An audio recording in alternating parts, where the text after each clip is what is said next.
So the title was vague, but I'm not going to talk everything about L functions. So I'm going to talk about some topics related to the value distribution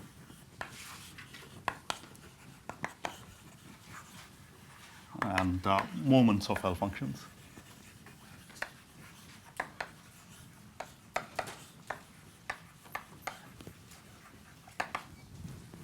So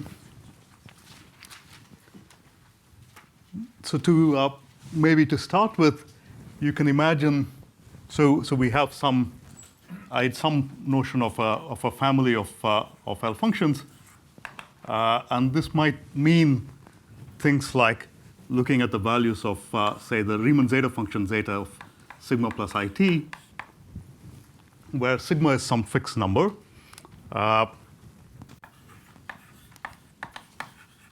And t varies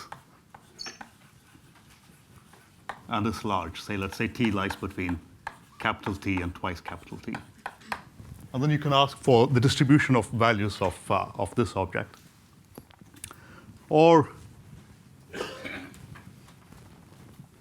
to give some other examples, you could take a character chi mod q, let's say primitive, and ask for the distribution of values of L sigma chi, again for a fixed value of sigma, and as chi varies mod q, and then let q go to infinity.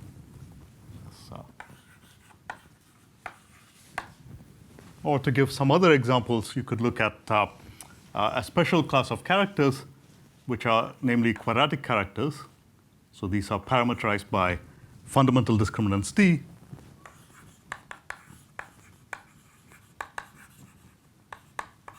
And you could look at objects like the quadratic Dirichlet L function, again at some point sigma, and d varies over all fundamental discriminants up to some point x.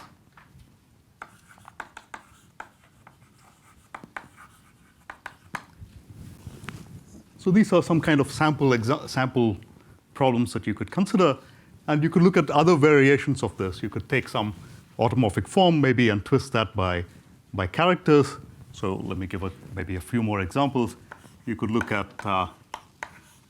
L sigma f, where f varies, let's say, over all holomorphic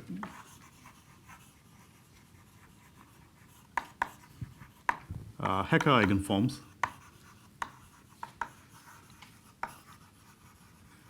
of weight k. Well, you could vary the level if you like, but let's say we vary the weight, and the weight k is supposed to get large. And in everything that I'll say, we'll assume that these L functions are normalized so that there's a functional equation which connects S to 1 minus S. So half will be the central point always. So or something related to this would be to fix your favorite modular form and then to twist it by quadratic characters.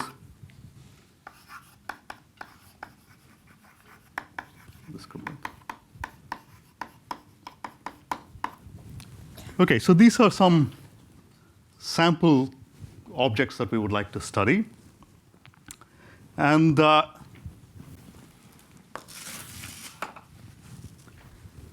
in almost all of these cases, the only thing that we completely understand is what happens when sigma is bigger than 1, when we are in the range of absolute convergence.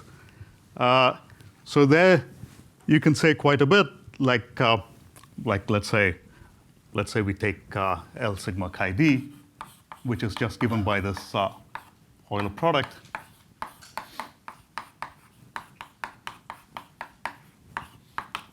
And then it's easy enough to say something like, well, this is at least as large as what happens when all the chi d's are plus 1, and at most as large as what happens when all the chi d's are minus 1.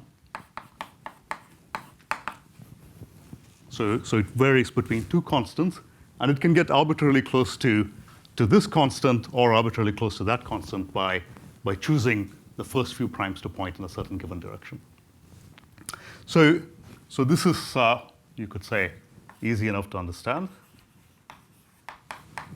But even this problem of looking at values of L functions to the right of 1 can be non-trivial if you're interested in automorphic forms where you don't know the Ramanujan conjectures. So even here, some problems are not easy. There are some subtleties. If we don't know, which we don't know in general,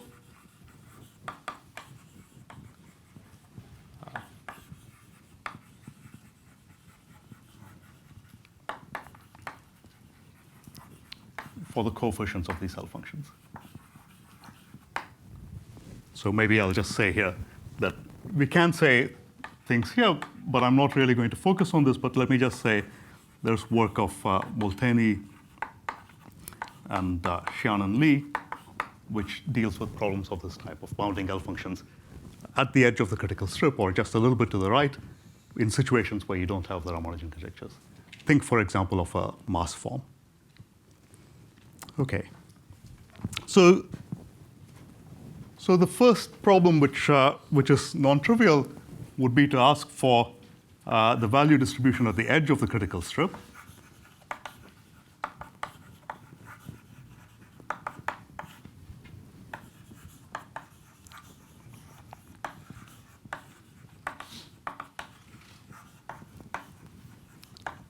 Namely when sigma is 1. So maybe let me just focus on one problem here, which is of special interest, which is the case of twists by quadratic characters. So that's especially interesting if, say, the discriminant d is negative and the size of d is less than x, let's say. Then we would be interested in L1 chi d, since we know that that multiplied by, so that is equal to the class number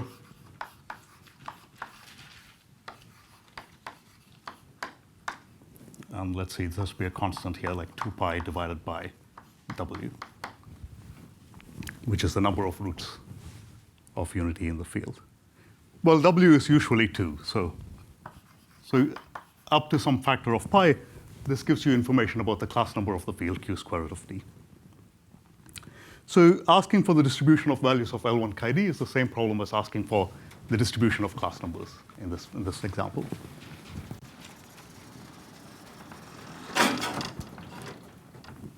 So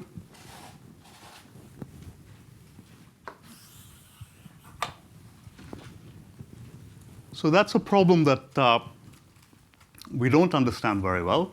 So unconditionally, the only kind of bounds that we know are that L1 chi d is bounded by. So this is fully explicit. You can put in a slightly small constant here as well. This is easy. And then we have a lower bound that it grows like, at least like d to the minus epsilon, which is Siegel's theorem.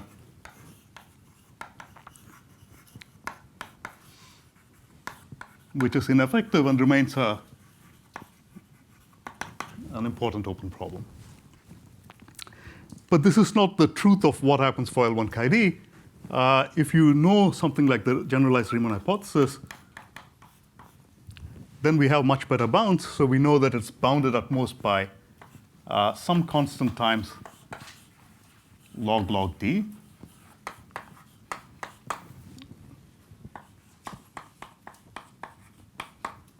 And some other constant times.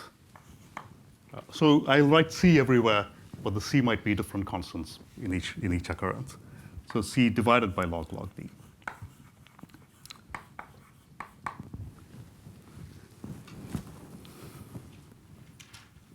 Okay.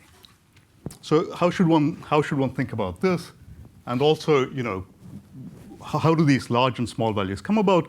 And usually, what's the size of L1 chi d? That's the first question. OK. So to think of what the size of L1 chi d should be, we should go back to this the trivial example that I did. When sigma is bigger than 1, I can just write it as an Euler product, which is convergent, and then get upper and lower bounds that way. So you could ask, is there something that's going to say, how far do I have to go before I can approximate L1 chi d by its Euler product?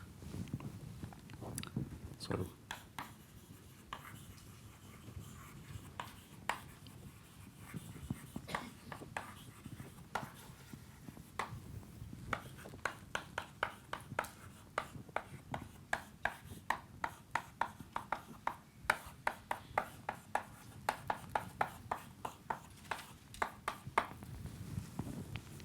So z will be something depending upon. So d you should think of as a discriminant about size x, and z will, of course, will maybe go to infinity as x goes to infinity. You'll certainly need something of this type, and you're interested in making z as small as possible, and the result still being true. And unconditionally, we would have to take z very, very large, like maybe larger than x at any rate, maybe even larger than that, maybe like e to the log x squared or something like that. But if the generalized Riemann hypothesis is true, then one can take z to be fairly small, like log x squared.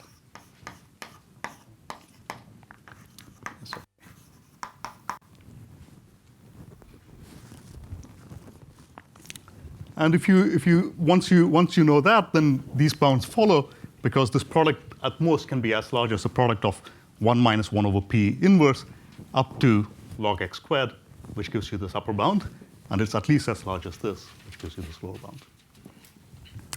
And this principle is related to some other principles that we have, like some other problems that we have, like what is the least quadratic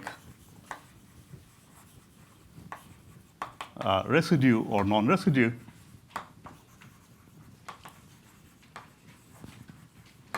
So find the smallest value of p for which chi d of p is 1 or chi d of p is minus 1. And these are problems for which unconditionally we don't have very good results. We can say the least prime is less than some power of d, like maybe d to the, so unconditionally we would know something like, here we would get p is less than d to the 1 over 4 root e, and here maybe only that d is less than p to the 1/4.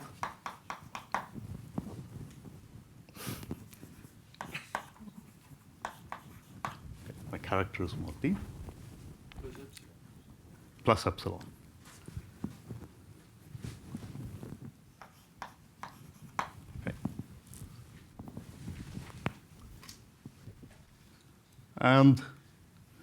But the Riemann hypothesis would tell you that in both these cases, you can get positive and negative values once you're at size log x squared.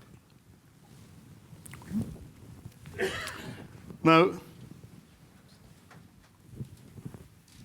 Now maybe the first thing to get us started on thinking about these value distributions would be to understand in problems of this type, like this least quadratic residue or non-residue, what should be the truth.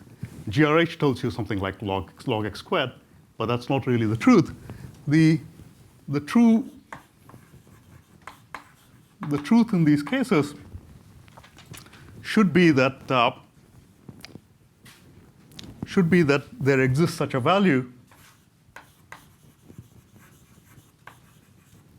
really, that you can take anything which is a little bit larger than log x. So let me put log x to the 1 plus epsilon, but you'll see that I can make it even a little bit more precise, like log x times log x.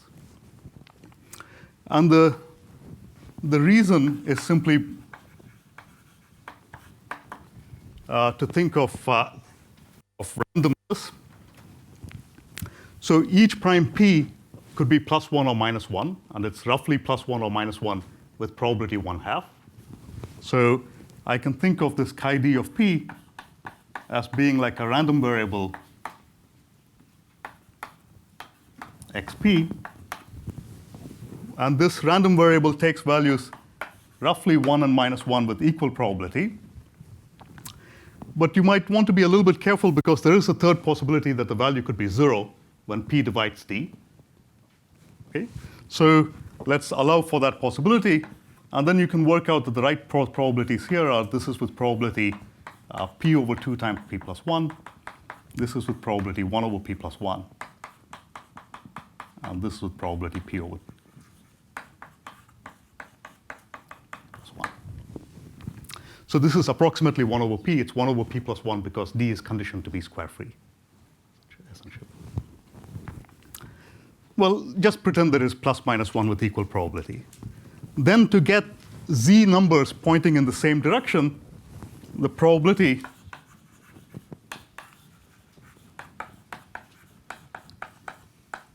it takes some fixed value of sines epsilon p for all p up to z. This is about 1 over 2 to the pi of z. And so you can imagine that if this probability is much smaller than 1 over x, then maybe you don't get any numbers which have that property at all. Okay, so stop when this is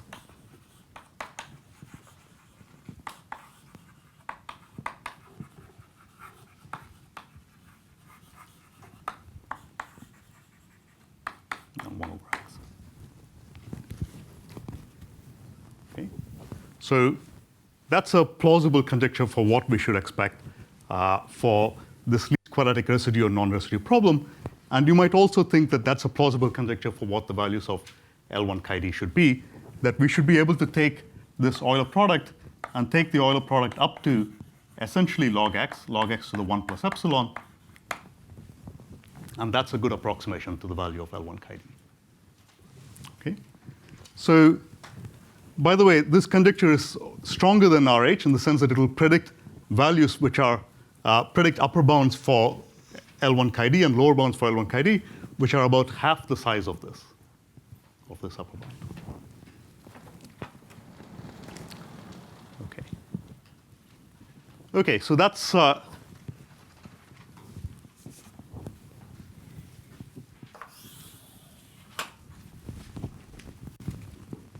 completely open, but it gives you a good first model for how to think about the value distribution of L1 chi-d. We could say, well, this L1 chi-d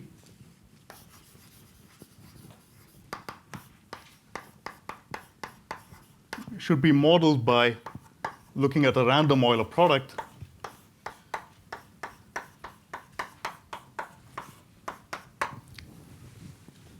where the xp's are taken independently for different primes and satisfy this being plus minus 1 with equal probability.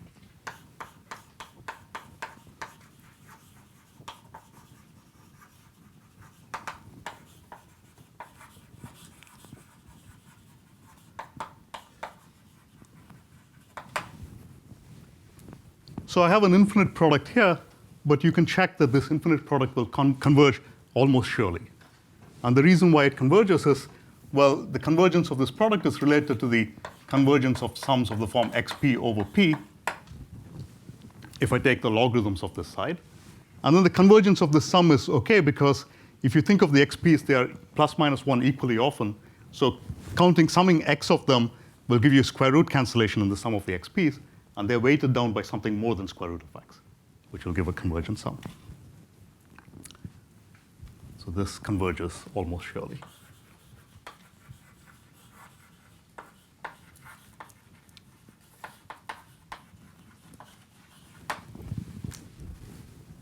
So this model has been studied in the context of understanding L1 chi-d for a long time. Maybe it goes back to work of Erdős and Chávla, and also Elliott in the 70s. And they proved that that L1 chi-d has a nice distribution function, a smooth distribution function. So you can compute the probability that L1 chi-d is bigger than 10, let's say, or the probability that it's less than 1 over 100. And sometime back, maybe 10 years back now, Granville and I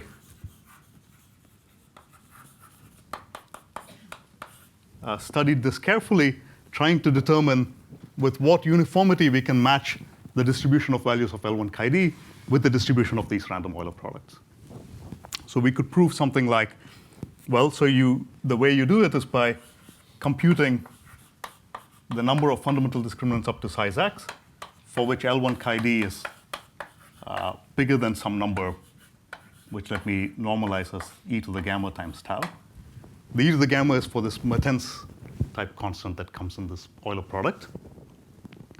And you would like to figure out when this is approximately given by the number of, by this random Euler product, which let's call L1x, being bigger than e to the gamma times tau.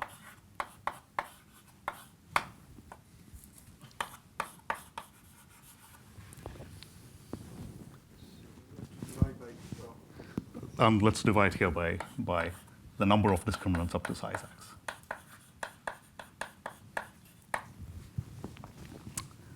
And we proved that these two objects more or less match in some very uniform range. Is true for tau up to something like log x plus maybe. So this is unconditional. So log 4 is 4 logs, so log. And then if you assume GRH, then you can replace this log 4 by log 3.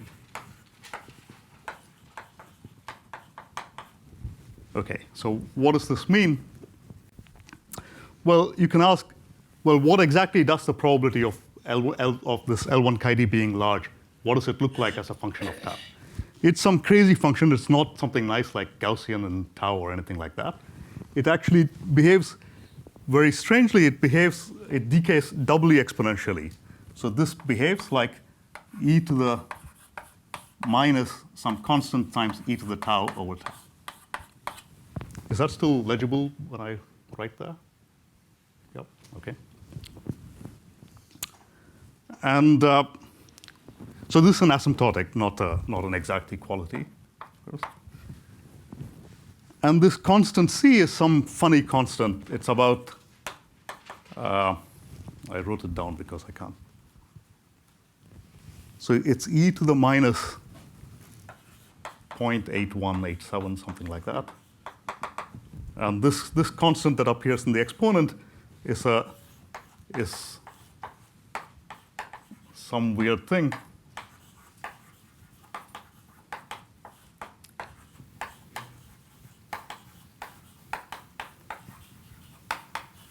So I write this down just to illustrate that this is not some universal distribution. It's something that you can compute in this case. You get some answer. If you compute it for some other,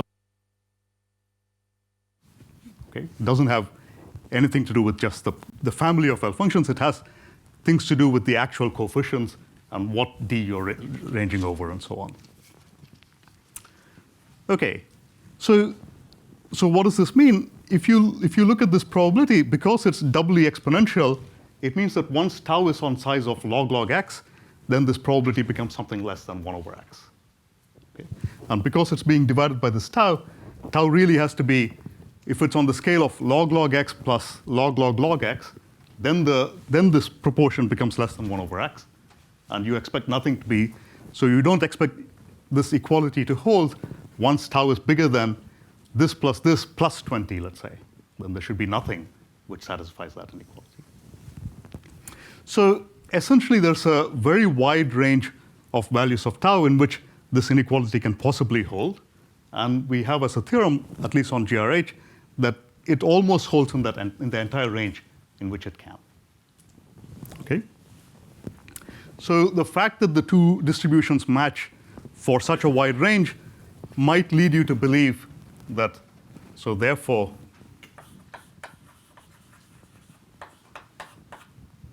we may believe that this is this conjecture.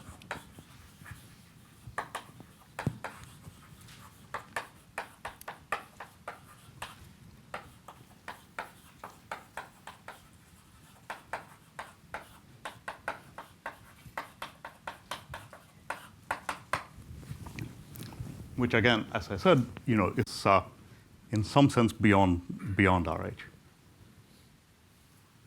So if this is true, then we've kind of, you could say that we completely understand the distribution of values of L1 chi d. It behaves like a random Euler product, and it seems to behave like a random Euler product in essentially the whole range that it can. Okay? And whenever you see a value of L1 chi d, well, of course, the chances are very good that it just lies between 0.1 and 10. You're never going to see a value which is not in one of these ranges. Okay.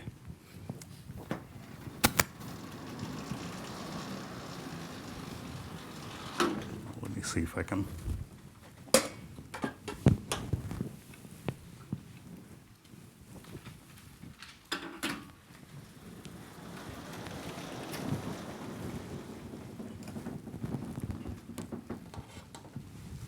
But this is not the only question that you can ask about values even at the edge of the critical strip. So let me ask you one more question along these lines about which we know extremely little.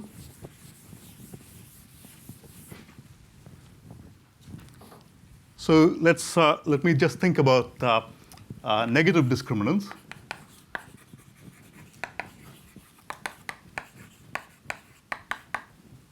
And let's say, okay, just which we know for the distribution of values of L1 chi d here are basically the same as the class number.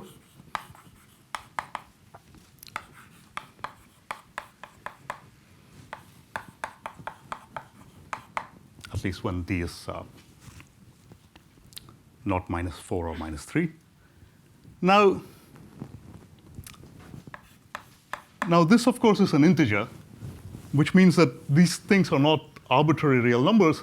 They have to lie in certain buckets near integers divided by square roots of integers.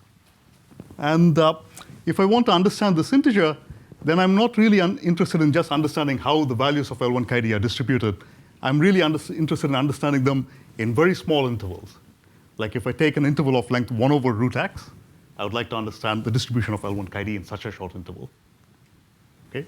Now, this is, of course, impossible because the random model is not seeing anything about the arithmetic of these class numbers. Okay? So let me give you one conjecture here. We would certainly expect that every number is the class number of an imaginary quadratic field.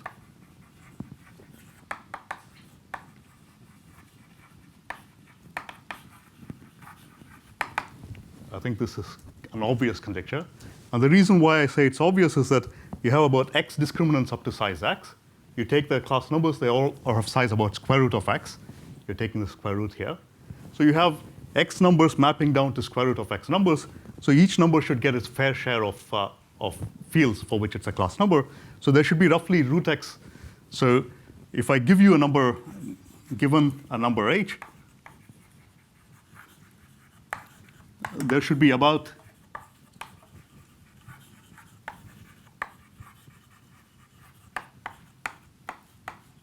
h fields with class number h. Okay? The discriminants go up to h squared, and then the chance of you landing exactly on h might be like 1 over h. So, but this is forgetting some things like, well, for example, if h is odd, then genus theory tells you that the discriminants for which you can have a field with class number h, they have to be primes. So maybe it's not actually h, maybe it's like h over log h in that case. And if your discriminant is dual by a large power of 2, then if h is dual by a large power of 2, then the discriminants would be dual by a large number of primes, and maybe there are more discriminants in certain cases. So certainly I would think that if I let this number be denoted by f of h, the number of fields with class number h. So f of 1 is 9 is a famous theorem. Then I would expect that maybe this is always bounded by something like maybe h times log h, and maybe bounded below by something like h over log h. Maybe one can make more precise conjectures of this. Although, so far as I can tell, nobody has a good guess on what the asymptotics here should be. But we know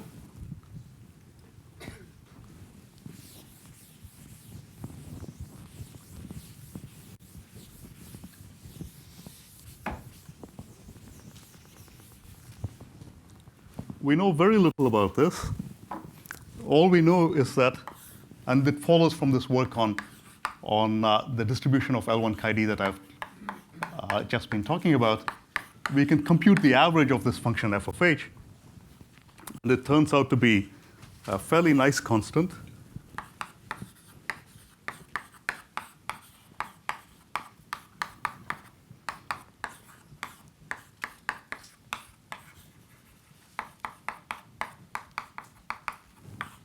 But the error term is remarkably weak. I can save a square root of log h, and I have no idea of how to save anything more than that. Like maybe h squared over log h to the 10 would be very nice, but I have no idea how to prove that. And because you can get some asymptotic formula with some error term, you can also prove something like the number of fields with class number h is at most h squared times some power of log h over log h. This is very weak. All it says is that if you look at all the fields with class number up to h, they can't all basically accumulate on one value, or maybe on log h values, if you like. Okay? So it rules out some things. It says that it's so I don't quite know how to put my quantifiers here. Let me say this, although it sounds idiotic. Not almost all fields have class number equal to a power of 2 times a bounded odd number.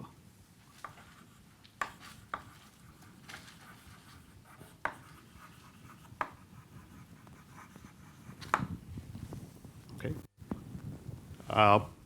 But if you ask for the same question with, so I hope it's clear what this means. It's that there is a positive density of fields. Actually, there's a zero density of fields whose class numbers are a power of 2 times a bounded odd number. That you can prove. But I don't know how to prove that the same question, whether the class numbers can simply be a power of 2 times power of 3 times a bounded number. Or certainly if you ask it with, 2, 3, 5, 7, then it's wide open to figure out how to say anything about this. So that's a very, very, sorry? Can you not use Cohen-Lenstra to guess this number? Assume it's very uniform. I don't know how to guess it. So there are some, there are fluctuations in, let's say if 3 divides a class number, 3 divides h, then that seems to bump up f of h a bit. So there are deviations that you see by looking at the tables, but I don't know exactly how I would formulate that. Yeah, Cohen-Lenstra predicts how often each prime power is. Right. So you then have to assume that they're all independent of each other, and then make some formulation, and then you have to put in the genus theory thing for powers of 2, right? So I wrote down somewhere a version of this with some powers, with h over log h and a power of log, and that it should be on that order. That I feel kind of confident about, but I don't feel confident about the constants that go in front of that.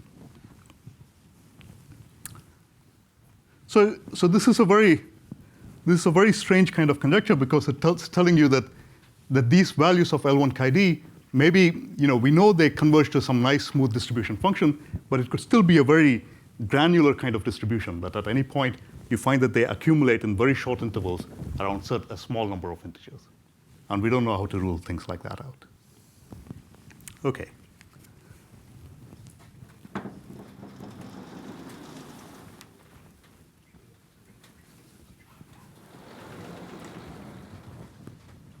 So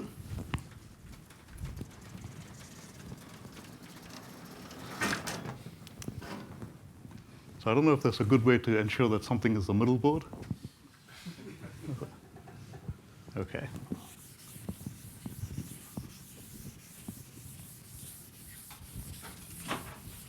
Now,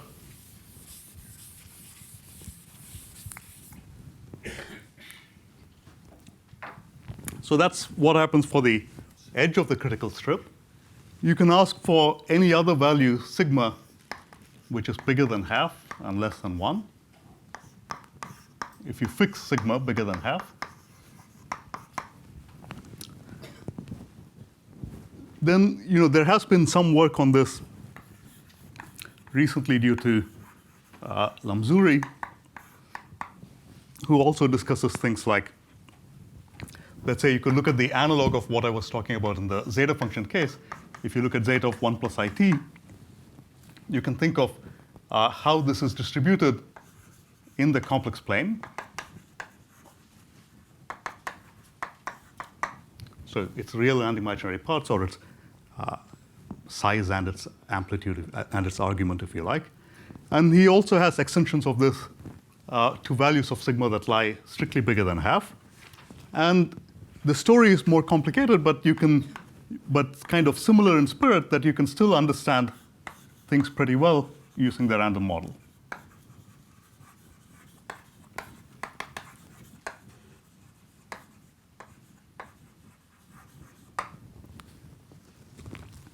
So in other words, so what makes this, so let's say for L sigma chi d, you would analyze it by looking at this 1 minus xp over p to the sigma inverse. And what makes the random model work is that, again, if you think of the convergence of this and you look at xp over p to the sigma, so again, if these are canceling out to square root cancellation because they're plus minus 1 with equal frequency, you see that the sum still converges if sigma is bigger than half. So this still converges just almost surely.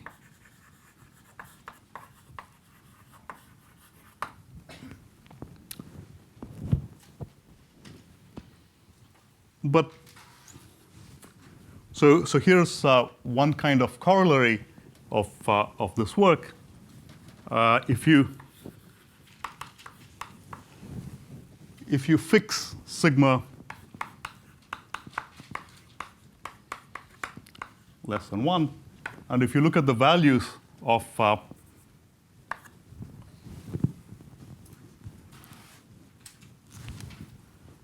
this is not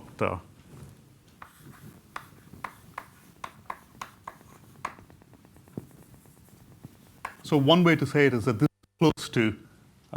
is close to any given real number, positive real number,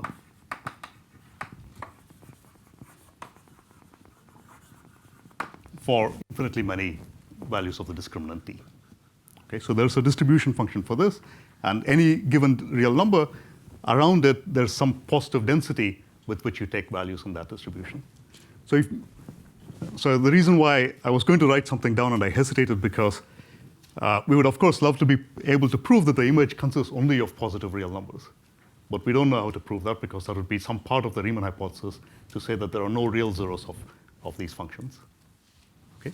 But on the other hand, in the density sense, you can say, because even the characters for which you might have a zero at sigma, there are zero density results which tell you that happened very, very infrequently. Okay. But certainly, okay, but these values can take any value, any given positive number as a value, or dense in the set of positive real numbers.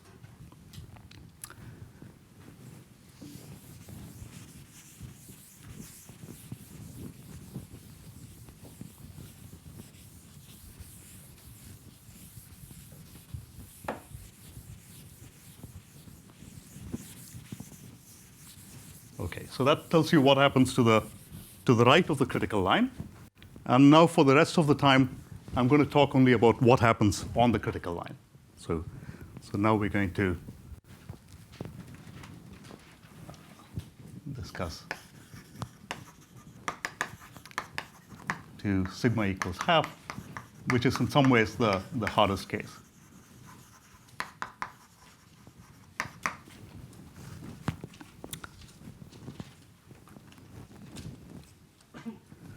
So you can see that one way in which things fail is the random model is no longer meaningful.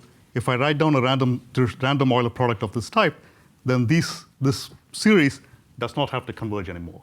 In fact, it diverges almost surely. So the sum of xp over over square root of p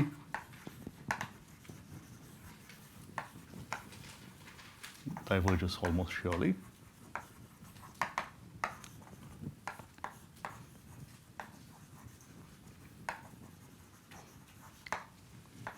Doesn't quite work.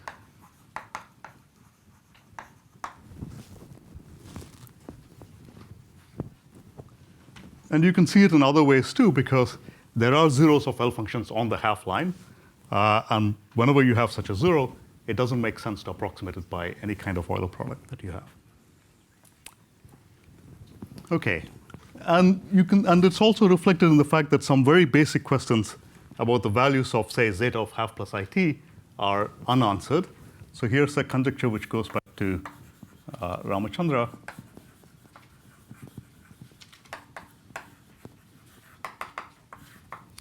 That the values of zeta of half plus it, as t varies in R,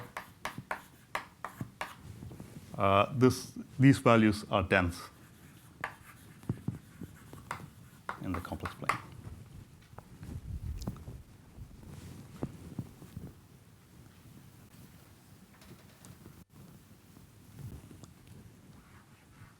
This is open, but it maybe is not so hopeless that maybe somebody will solve it maybe soon.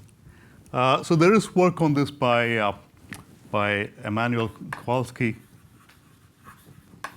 and Nick Iqbali, connecting this to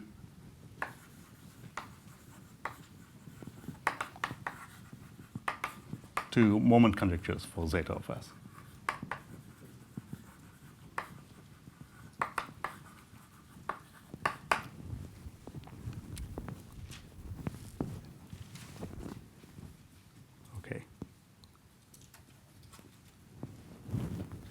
Okay, so this is in some ways an aside. I'm not going to talk much about this problem.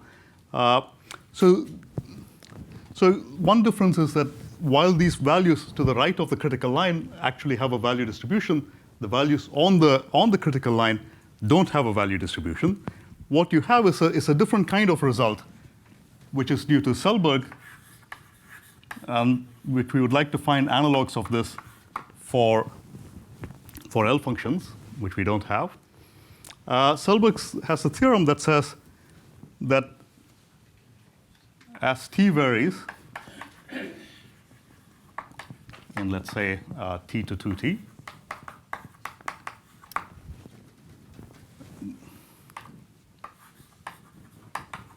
so if you take the log of the zeta function and you take its real part or its imaginary part. So if it's a zero, then the real part is of the log would be, say, minus infinity, but it happens on a set of measure zero, so it doesn't affect any of the calculations. So the values of this logarithm are distributed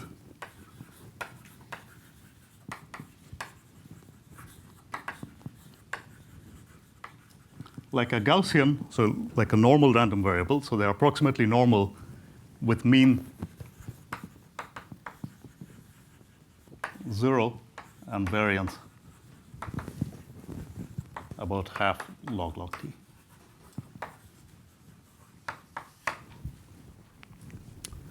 Okay, so I'll explain this theorem in a little bit more detail tomorrow, and also what it means for moments.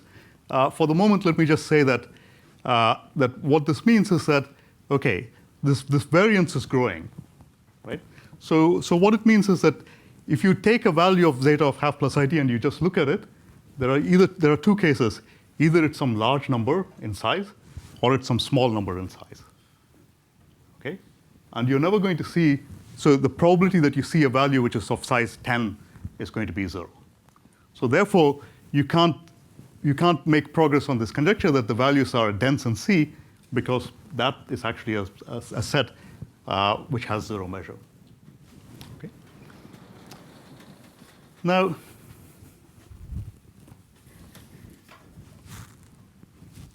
nope.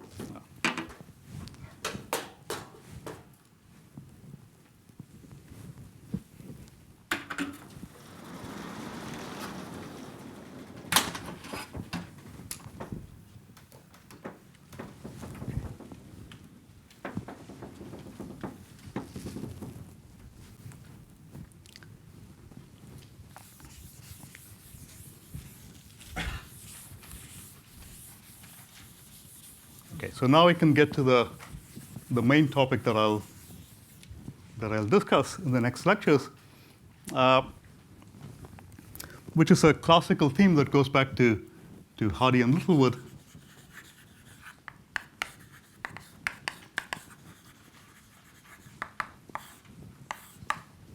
Which is to try to understand, so their idea was to understand the value distribution of the zeta function by studying the moments of zeta. So here k is, let's say, some natural number, or you could also just take k to be some real number, which is positive maybe. But it also makes sense to consider complex moments as well. So in fact, for this application to Ramachandra's conjecture, you need to understand something about complex moments of zeta. Now,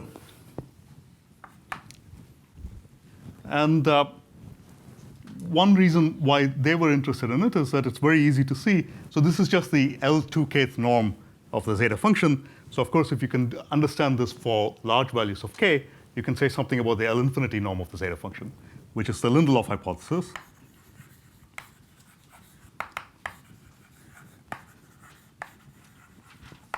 That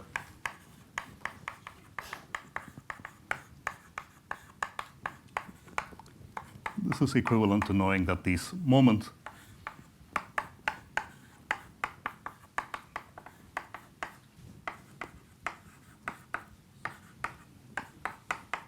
by t to the 1 plus epsilon.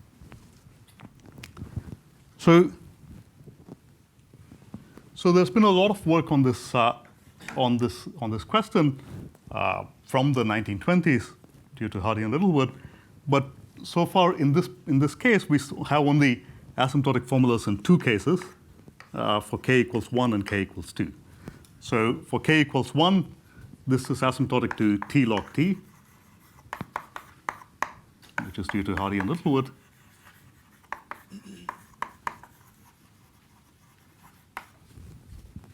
And for k equals 2,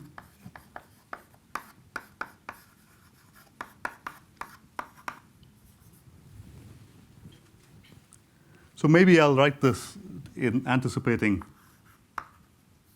some other conjectures. Let me write this as 2 times 1 over 4 pi squared. And this is due to Ingham.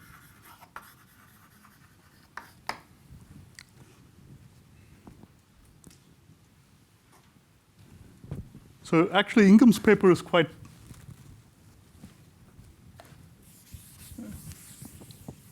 interesting because he considers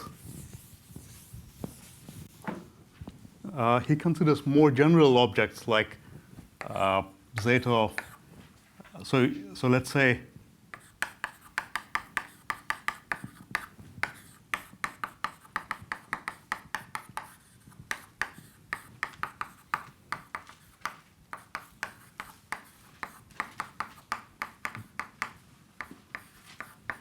this may not quite be his notation, but instead of just considering the fourth moment, he also puts in these 4 variables. If you set them all equal to 0, then you get the fourth moment of zeta. But he works out the asymptotic formula in this generality, saying that it's more transparent to see what the shape of the asymptotic formula is when you disentangle the variables like so. Okay. Now,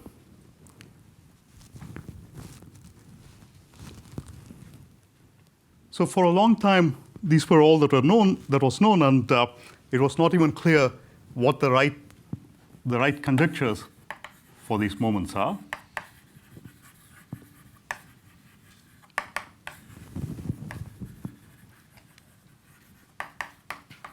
So people need the right exponent, right?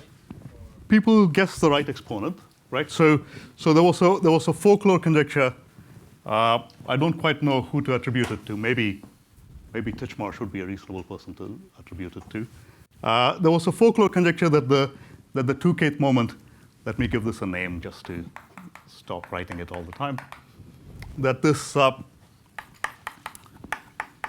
is asymptotic to some constant times t log t to the k squared.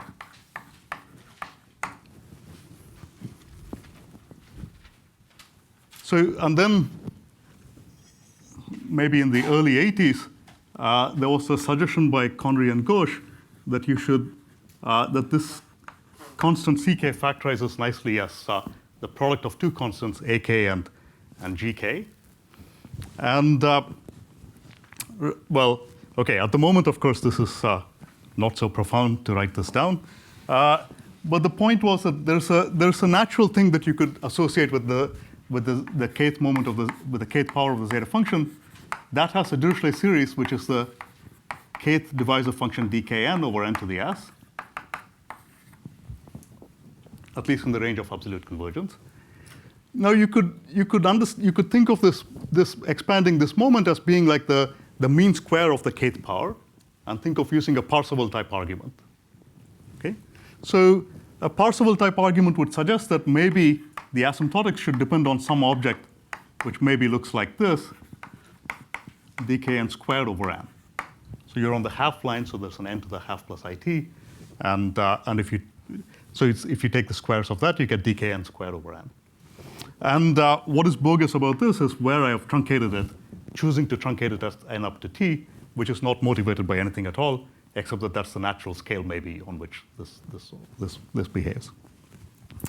Then you can show that this object, it's very easy to get an asymptotic formula for this, and it turns out to be asymptotic to this ak times t log t to the k squared. So this is the natural order on which the moments of the zeta function should behave. And then this gk is measuring some kind of deviation from what you would expect, very naively. And in this notation, the Hardy-Littlewood and Ingham results say that G1 is 1 and G2 is 2. And then the other values of GK were not obvious for a long time. And then in the 90s, Conry and Ghosh conjectured that G3 is 42.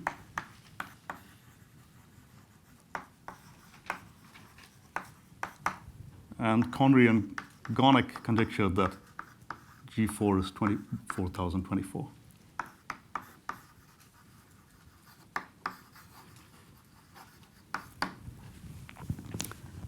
And roughly around maybe exactly the same time that they conjectured this, Keating and Snaith found a general conjecture which predicts what GK should be. And the conjecture is quite nice here. At least for integers, you could write it as so.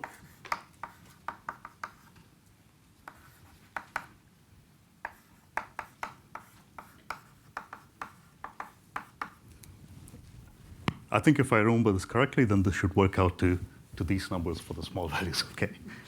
Right. Okay, so this is the conjecture of Keating and Snaith.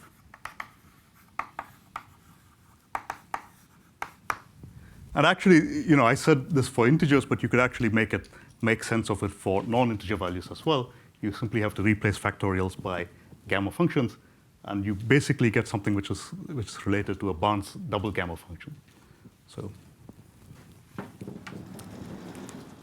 How do you do the product of the k minus 1? yeah, so that's why you need this Barnes double gamma function. So it's some ratio of double gamma functions.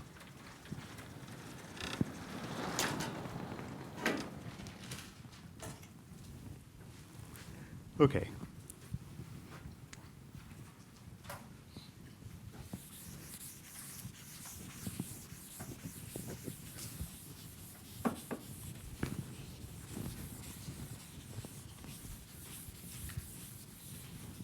So moreover, so this is the case for the zeta function, but there are other families of L functions that you could consider as well, and you could consider moments in these families. So let me give you two other examples which are kind of typical. You could look at all discriminants up to size x, fundamental, and look at the average of L half chi d to the k. So maybe here k is some natural number. These values are all expected to be non-negative, but we don't know how to prove that. That'll be an important result, giving you also lower bounds on L1 chi d. But anyway, they should be non-negative if you're willing to assume the Riemann hypothesis. There are no zeros between half and 1. And here, the Keating-Snaith conjectures is a little bit different. This is asymptotic to some constant, so the conjecture would be analogs of Keating-Snaith, some constant ck, which can also be specified nicely in terms of factorials, but which I don't remember offhand, times. But what's interesting is that you get a different power of log x here, k times k plus 1 over 2. And then, to give one more example,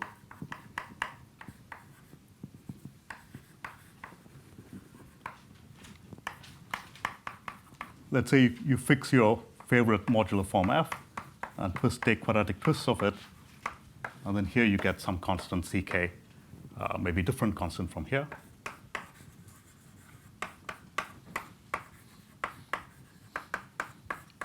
K times k minus 1 over 2. OK. So maybe in the last 5 minutes, let me just tell you what I plan to do in the rest of the lectures.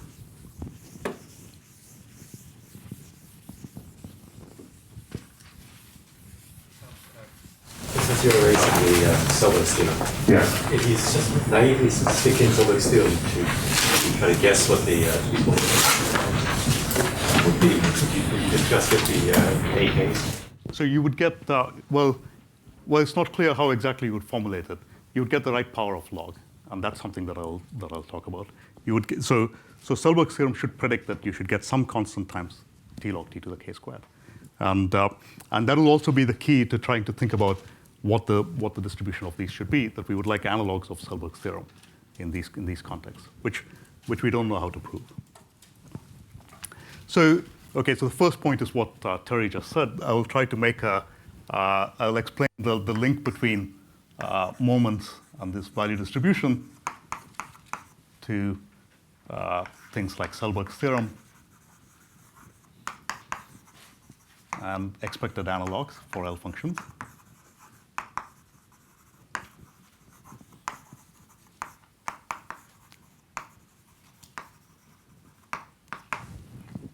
But maybe this won't come first. So the things that I want to explain are this, to also figure out something about where the conjectures for moments come from.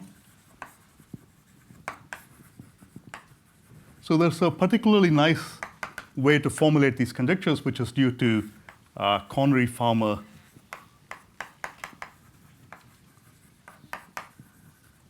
Keating, Rubinstein, and Snaith.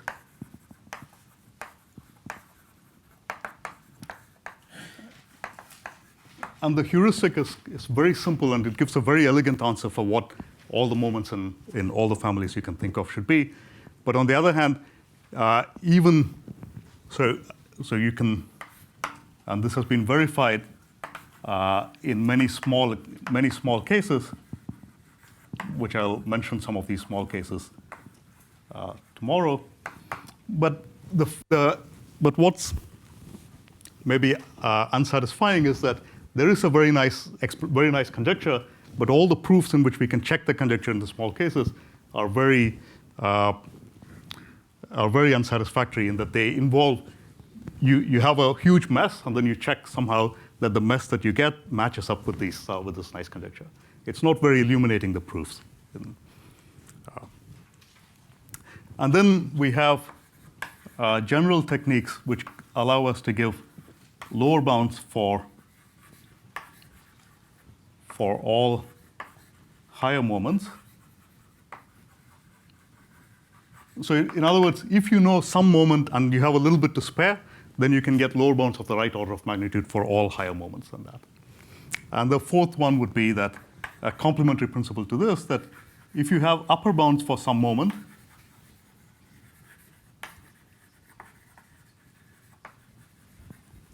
then that implies automatically that there are upper bounds for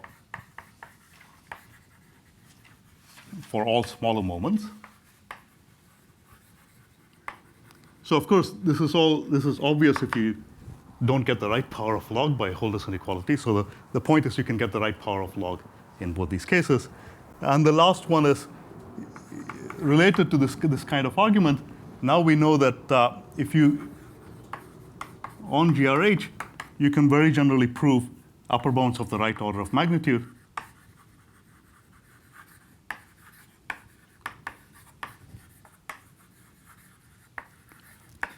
Of magnitude in essentially any case that you can think of. Okay, so I'll stop.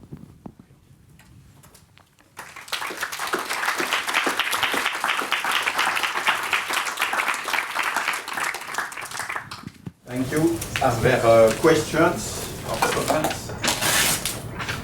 How do we guess that what are the coefficients of the power of the log x? What is the Yeah, so I'll explain that. I'll explain that tomorrow. Can we guess for a bigger class of L function, like for any automorphic L function or several class in fact? So it depends on what so in the T aspect, everything will have the same log T to the K squared type phenomenon. If you vary the family, then you can still guess what the answer is going to be. Conjecture for any L function in several class? In T aspect, yeah. Or primitive. Primitive, okay, primitive, yes, right. Question?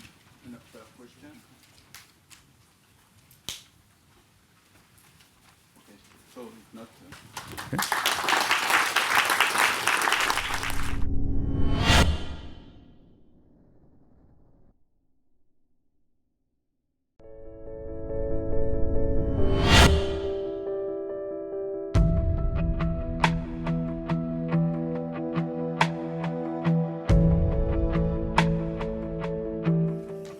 So let me recall where I ended last time. I began discussing the problem for moments of L functions on the critical line. So for zeta, there are these conjectures of the 2kth moment behaves like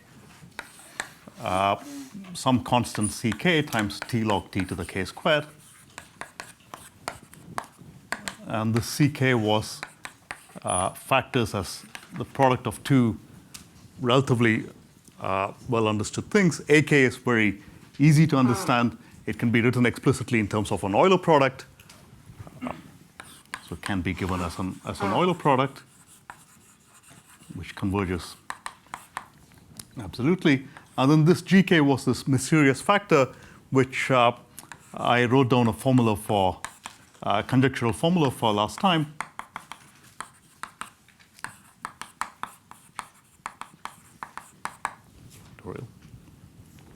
And then I also mentioned that you could look at analogs of these in other families of L functions. So for example, you could look at chi mod q. So these are all conjectures.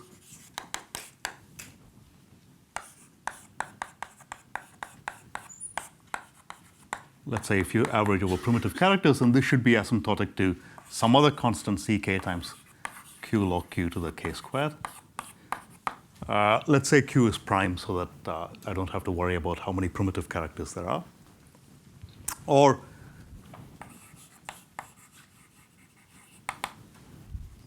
if you look at fundamental discriminants and you look at quadratic characters,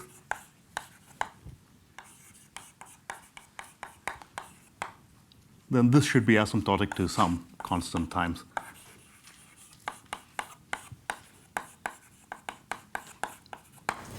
If you make a Q average, you know that's it. If you make a Q, I will mention that, so, sorry, this should be k squared, of course. If you make a Q average, you will know it for one more value of K, essentially. Or maybe, so I'll mention results in that case. And you could look at twists of a modular form where you expect something like x log x to the k times k minus 1 over 2. So first, let me explain where these conjectures come from, and then I'll explain what we know towards them. So, okay, so these are representative of, of many other kind of conjectures that you could write down. So, why do we have these shapes of these asymptotic formulas? Well, so there is also a connection between these moment conjectures and the distribution of zeros of L functions and random matrix theory.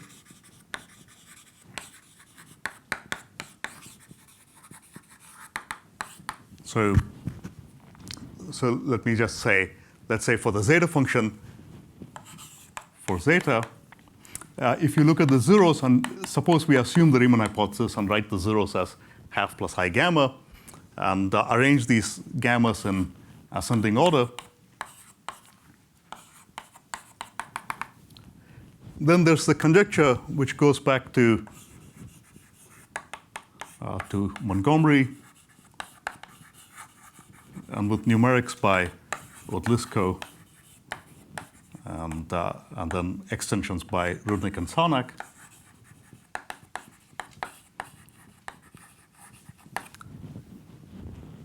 That if you look at so these zeros get closer and closer to each other as you proceed up the critical line.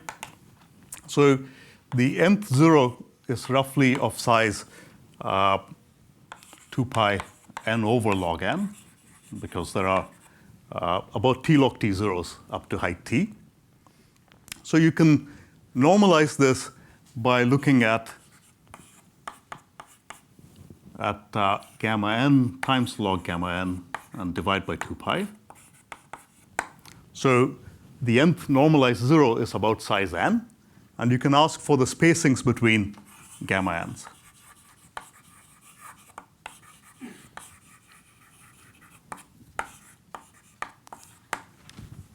So Terry mentioned that for primes, if you take the normalized spacings between primes, they should behave like spacings between random numbers thrown down with mean spacing 1. This one is expected to be different.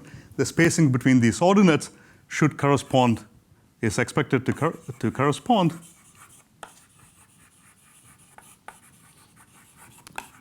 to spacings between eigenvalues of large random matrices.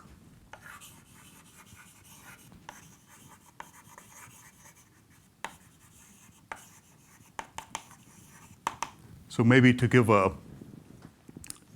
one kind of ensemble that you could take here, you could look at the unitary group and choose a matrix uniformly from Haar measure on this group.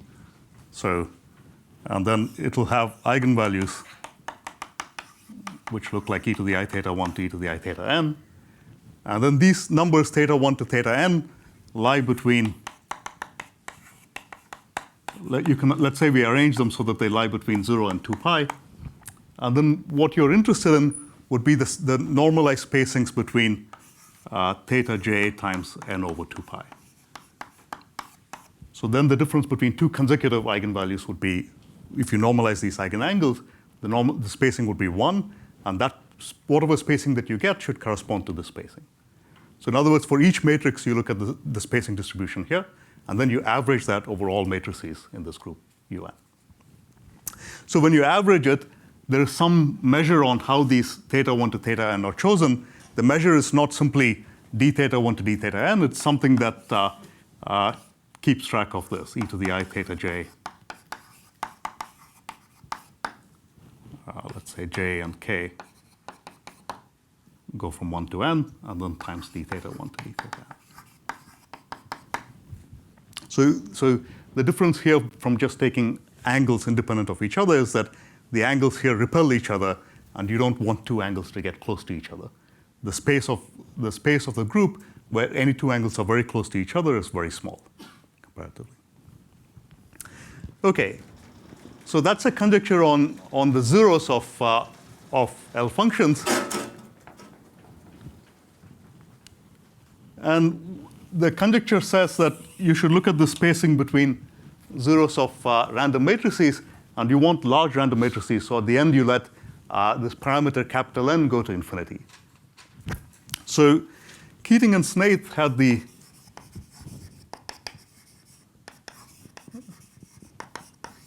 idea that you should make this a bit more precise, and you can make it as an actual model, where you say that if you look at statistical properties of zeros around height t,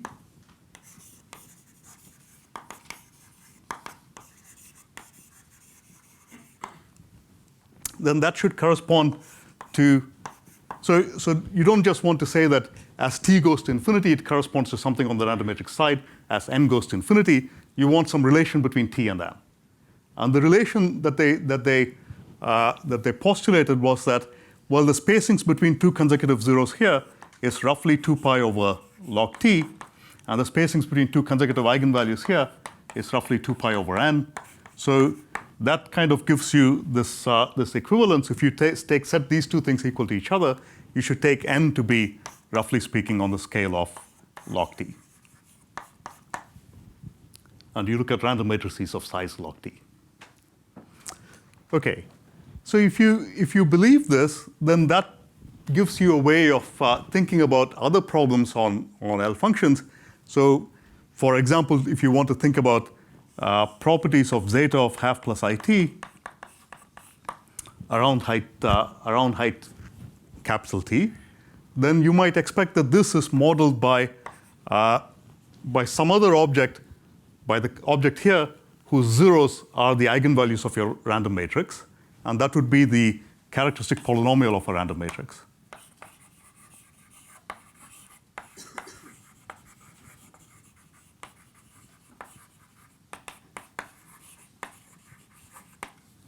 Of size n, which is about log t.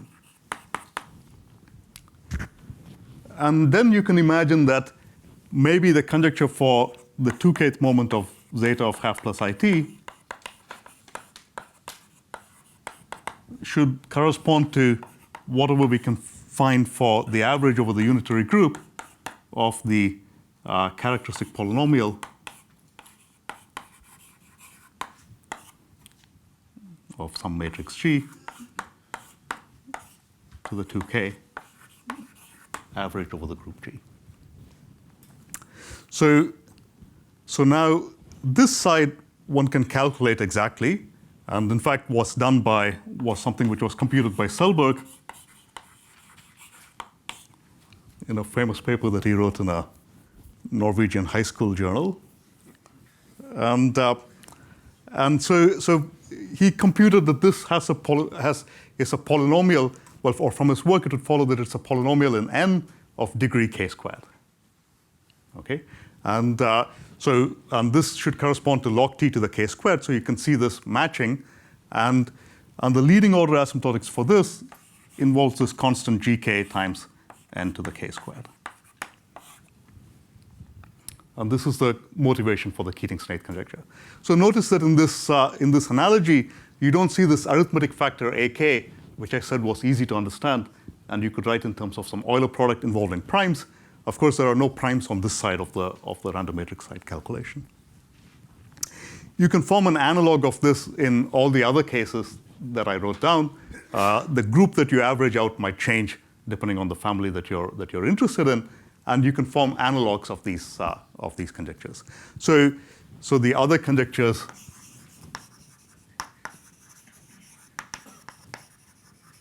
are. So where are you evaluating the characteristic polynomial? Yeah, okay, you can evaluate it anywhere, let's say, just at 0, let's say. Right. It doesn't matter.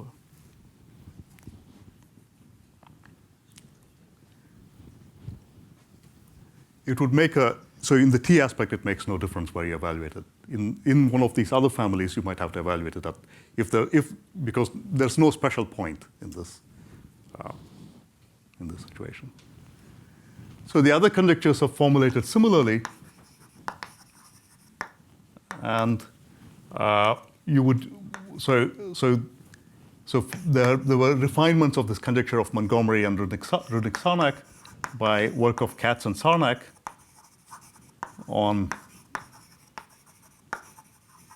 families. So given some family of L functions, Katz and Sarnak prescribe a symmetry group which kind of tells you what family of random matrices you should look at in order to understand the zero spacings of L values in that family. And you use that to model the moments as well, and it gives you these different predictions, and it seems to work. Okay, so these are of three cases.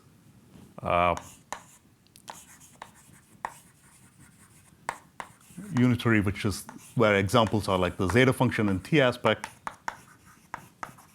or all Dirichlet L functions. Or you could look at orthogonal, and here the typical examples would be like the twists of a modular form. You see this feature of k times k minus 1 over 2 coming in this example, and the last would be symplectic, where the prototypical example is something like just quadratic Dirichlet L functions. You get this. Okay. So this is one way of approaching these moment conjectures. It's very pretty in kind of telling you conceptually where this constant gk should come from. But it also maybe one part of it which is unsatisfying is that you have to put in these AKs by hand, that there's no way in which you see that arising from this heuristic.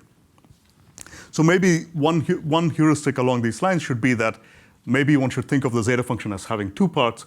One is that it looks like an Euler product up to some point, and then there's another part which comes from the zeros.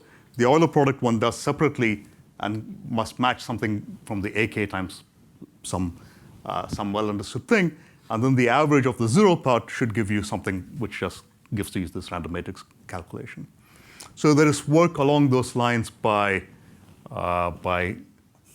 Hughes, Gonek, and Keating.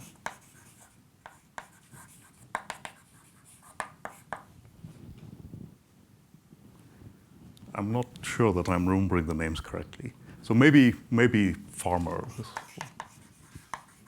Max would know. No? I'm not sure. Okay. I think it might be Farmer rather than Keating. Okay, we can give John Keating some credit as well. So they formulate some hybrid models of trying to write L functions in terms of both primes up to some point plus some contribution from zeros, and then you can study each one of these separately, and then that produces the contribution from the primes will produce the AK, and the contribution from the zeros will produce the GK. Okay, so now I want to tell you a different way of approaching these conjectures, which is due to Connery, Farmer, Keating, Rubinstein, and Snaith.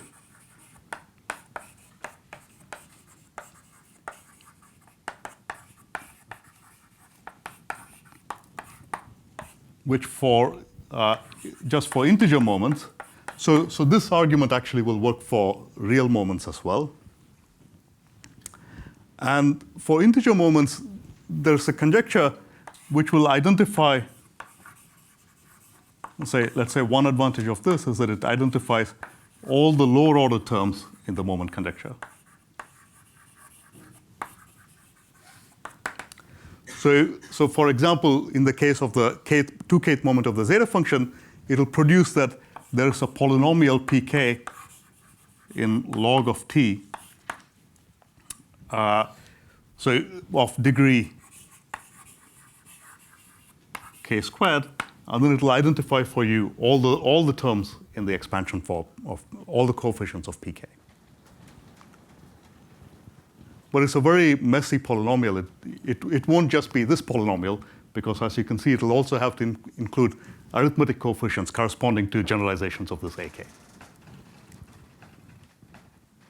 And this conjecture is also very, very simple in a certain sense. So I want to explain how this conjecture works. So I'm going to do this in a special case.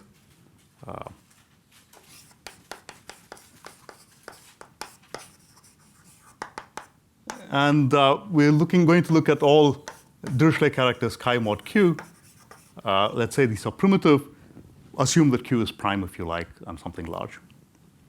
And I want to make a conjecture for the sum of L half chi to the 2k. And the idea here goes back. So I mentioned last time that Ingham computed the fourth moment, but he computed the fourth moment of the zeta function with various shifts, with four parameters. So the idea here is to do something similar here, not just to look at this as a 2kth moment of one object, but to introduce 2k parameters. So it's convenient if I look at the completed L function instead. So let's say we multiply this by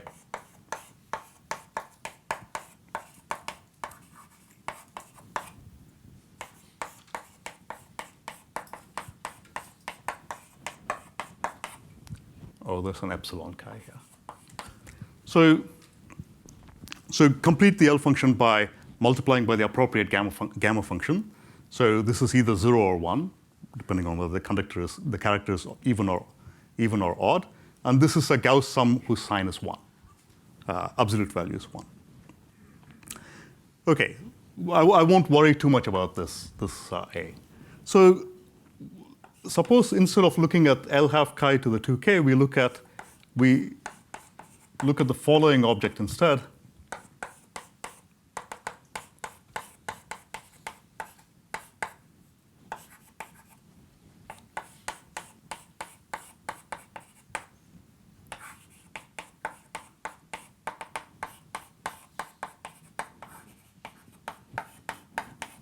So I introduced 2k new variables, alpha 1 to alpha k and beta 1 to beta k. And of course, if I set all the alphas and the betas to be equal to 0, then I recover the 2kth moment that I am interested in. There are some factors of these guys, but of course, I can just remove them at the end. Now, OK. So this object, whatever it is, you can see that it has that I'm allowed to permute some things, and the answer should not change. So I can permute all the alphas, and clearly nothing changes. I can also permute all the betas, and nothing changes. But also, I claim that I can take this. So let's say I put alpha k plus 1 to be beta k, beta 1, alpha k plus 2 to be beta 2, and so on.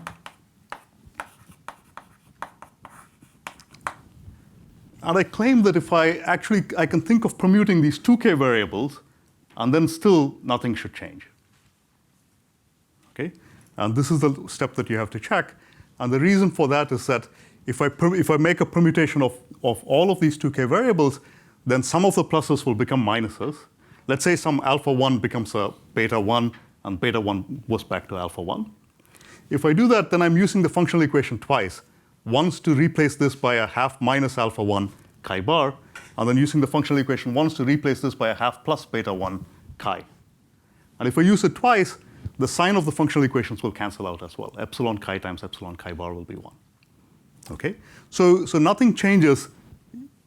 So what we see is that there's a slightly non-trivial relation that I can permute alpha 1 to alpha k plus 1 to alpha 2k in this notation. And then again, nothing should change. So whatever answer that I have, whatever answer that I want to make here, this answer should be symmetric under the action of S2k, of permuting by these 2k variables. OK. So now let's make a guess as to what the answer should be. And we'll make a very naive guess. We'll expand all of these into this Dirichlet series, even though nothing might actually converge, and then just identify diagonal terms. So, so we have various factors coming from, so you have these q over pi to the half plus alpha j.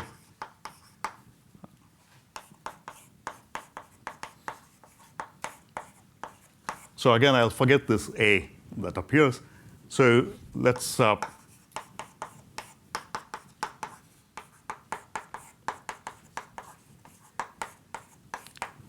this is just some nuisance factor. Let's not worry too much about this. And then what I have is a sum over chi mod q. And then I'm going to expand out all of these L functions as Dirichlet series and not worry very much about convergence. So I have a sum over k variables m1 to mk and another k variables n1 to nk. And then I have something like chi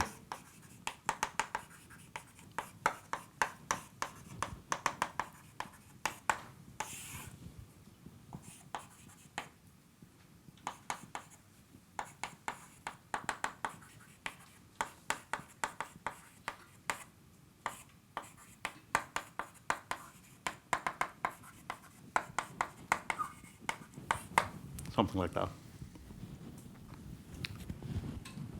OK, so now we do one more piece which is not justified. We take the sum over the characters chi mod q, and we use the orthogonality relation. The orthogonality relation will give you that the product of m1 to mk should be congruent to the product of n1 to nk mod q for this sum to contribute. And we're going to think of that orthogonality relation as just picking out the diagonal term m1 to mk equals n1 to nk. Okay, so the guess from summing this might be so the number of characters times whatever you have here times the diagonal terms.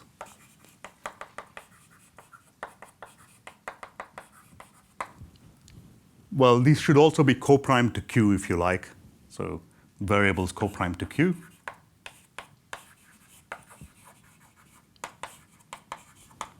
And then you have now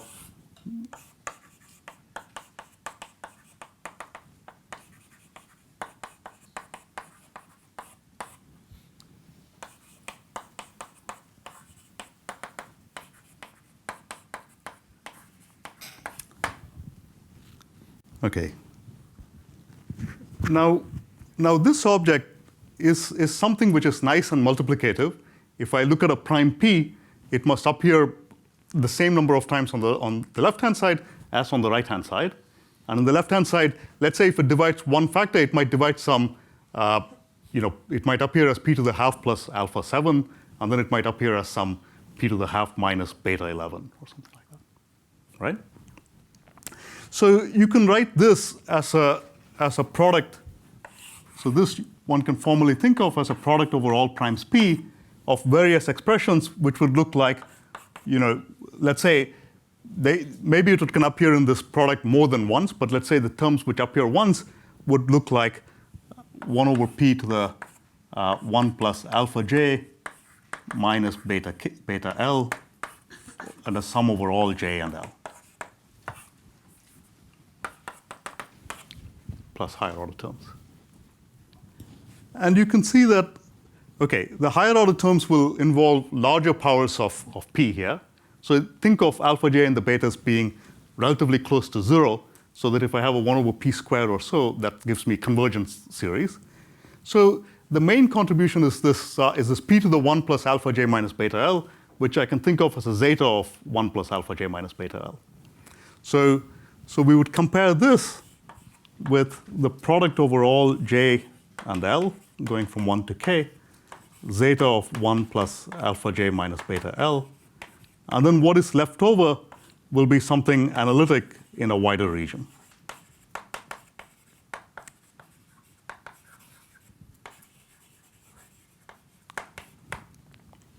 Okay?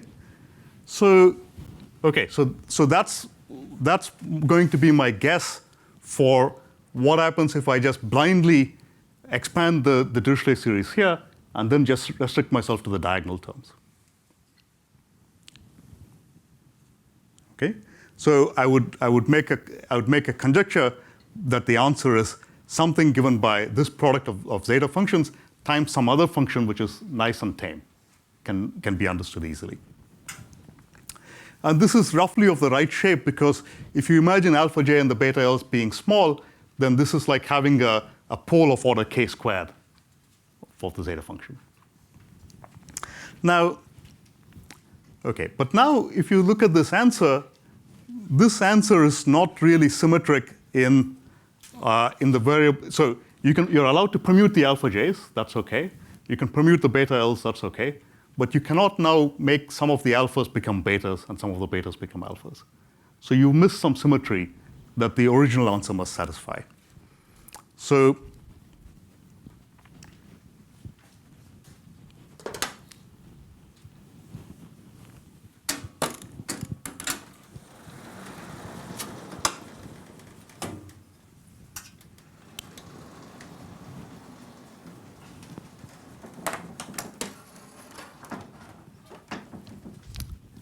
okay, so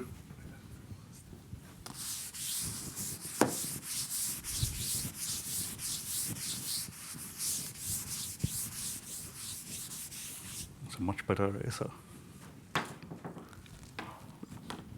Okay. So now the idea is, now let's, so this answer, the guess, is symmetric under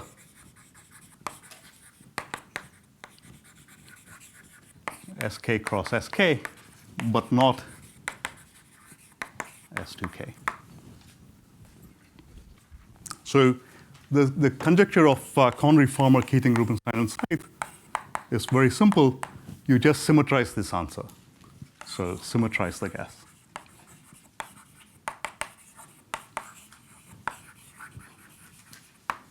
So you take a sum over all permutations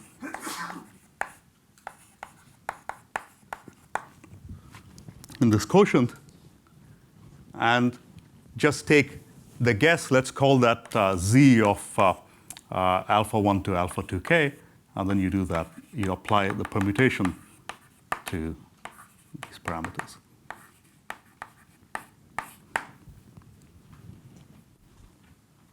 Okay, and so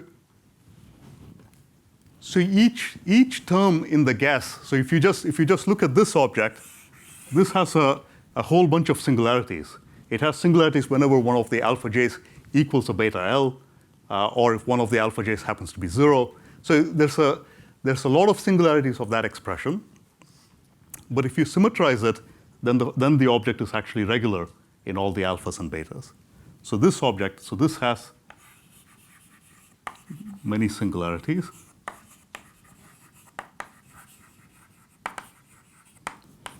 But the symmetrized answer is entire in alphas and betas. So all the symmetries cancel out. And where do you get powers of log? Well, you can see that the powers of q will vary in this answer. You might have a q to the alpha 1 plus alpha, the sum of the alphas minus the sum of the betas in one situation, and maybe that exponent will get flipped around in other cases. So the powers of log will come from the power of q that you have there. And okay, and then finally, if you take all the variables equal to 0 in this answer, it matches exactly the Keating-Snaith conjecture.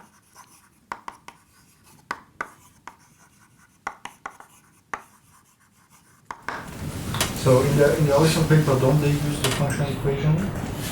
So this uses the functional equation in a certain sense, right? Or you mean, do they use the... The approximate functional equation, as far as I remember. Right, but that only takes, that gives you, so that accounts for one permutation where you replace all the alphas by betas and all the betas by alphas. Right. Because it's cleaner this way. Yeah, I think it's cleaner this way too. I can't disagree with that. Right, but it's the same idea. Is that you can. So in a certain sense, this moment conjecture is the simplest conjecture that you can write down, which is likely to be true. Right? You must have this S2K symmetry, and this is the simplest object which has that symmetry. So it's a very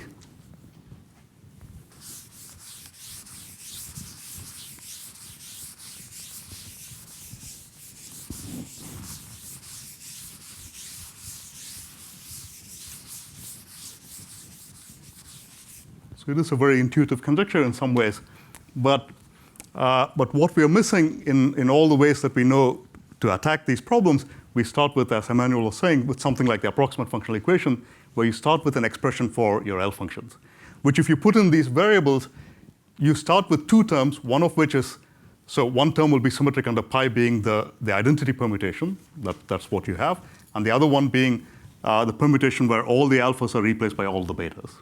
Just an involution there.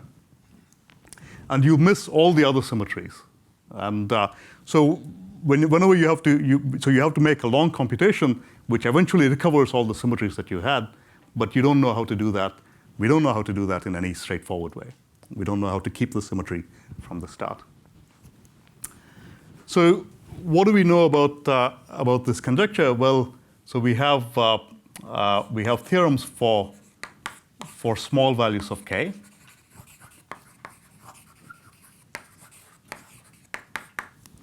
So for zeta, we only know for k equals 2, sorry, k equals 1 and k equals 2, the second and the fourth moments. If you look at the family of quadratic twists, quadratic Dirichlet L functions, well, maybe let me do L half chi to the 2k for chi mod q. So this is kind of exactly analogous to the zeta function, but already there are some features here which are harder than for zeta. And we now know this for k equals 1 and k equals 2. But for k equals 2, for the fourth moment of the zeta function, for a long time we know that you can get an asymptotic formula with a power saving in the error terms. So in this case, to get precise information on error terms,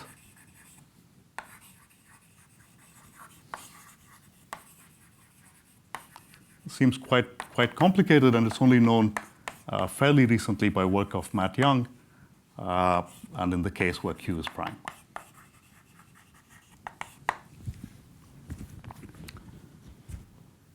Then one can look at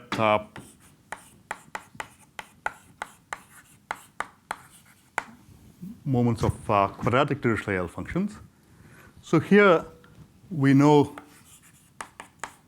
the first three moments. So here you can take just integers, they don't have to be even.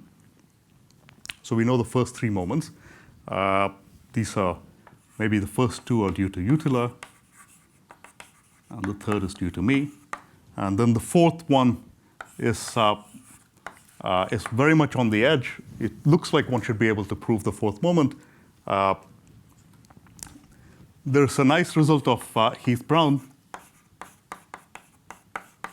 his large sub for real characters, which implies that if you look at the fourth moment, you can get a bound which is almost sharp. You can get the right power of x to the 1 plus epsilon. So in situations where you can get a sharp upper bound for the moments, you might hope that you will be able to refine it to get an asymptotic. So this is one such example, but we don't know how to refine it to get an asymptotic. And another result in this direction is that on GRH, Matt Young and I can get can get an asymptotic. Actually, this is not strictly speaking correct, so maybe let me put this in quotes. We have a method which we worked out in a different case, which should extend to give asymptotics in this case, but nobody has written it down. I guess you're using quadratic reciprocity to make estimates there. You do use quadratic reciprocity to, right, yeah. So another example where we know very little is to take the quadratic twist of a modular form. So f is a fixed eigenform. And in this case, we know only the first moment, k equals 1, which was done. So it's not strictly speaking correct, but maybe, but in principle, this was done by the Murthys and Bump, Friedberg, Hofstein.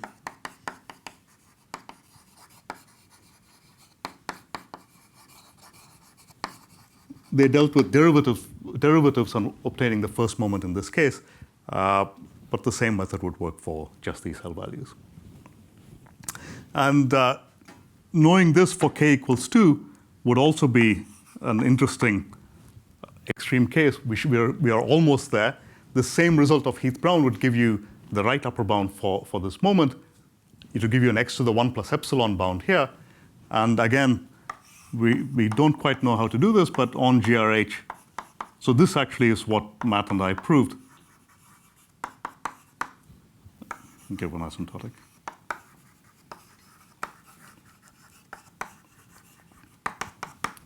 So this asymptotic is, it doesn't verify the actual polynomial that you're supposed to see. It only provides the leading order term, the first term, and you can't say anything more.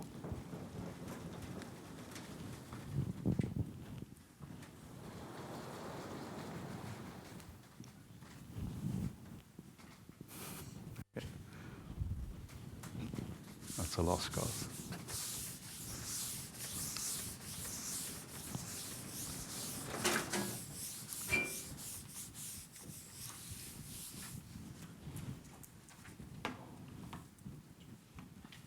Okay. Now another kind of results which have been done recently is work of Conry, Ivanets, and myself. And this is a question on what happens if you average over Q as well. So you would like to prove something over where one can see this kind of 42 that appears in the moment conjectures.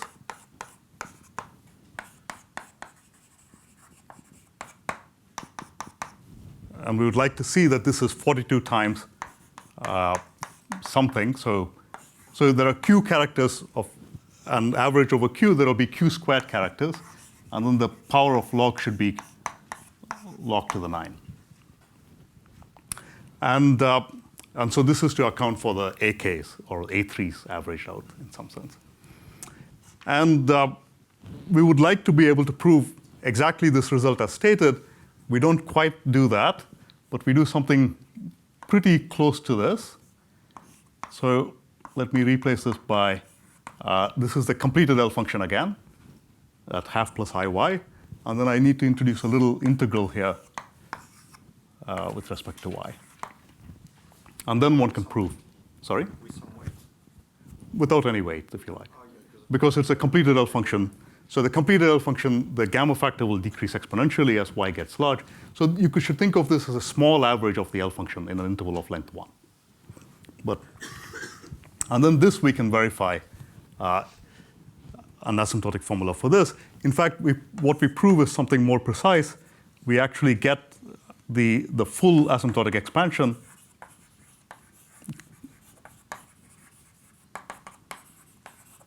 that's conjectured by Keating, by Conry, Farmer, Keating, Rubinstein, and Snaith, with an error term which is something like q to the 1.9.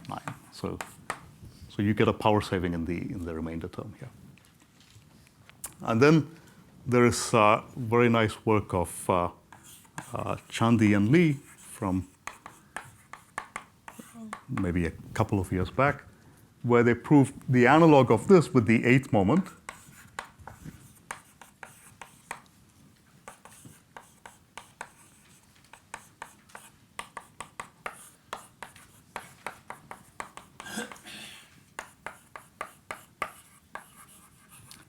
And the main thing is that they see the 24,024 that was conjectured.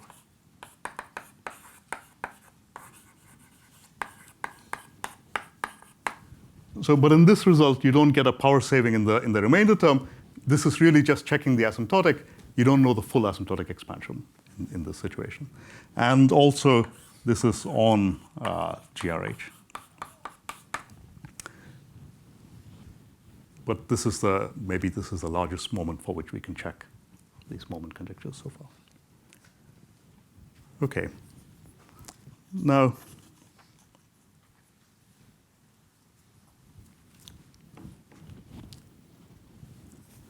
so those are the special results that are known. And what I'll do in the next couple of lectures is to discuss failing asymptotics. We might want to get good upper and lower bounds for these moments. So I'll discuss now lower bounds, and in the next lectures I'll discuss upper bounds for these moments. So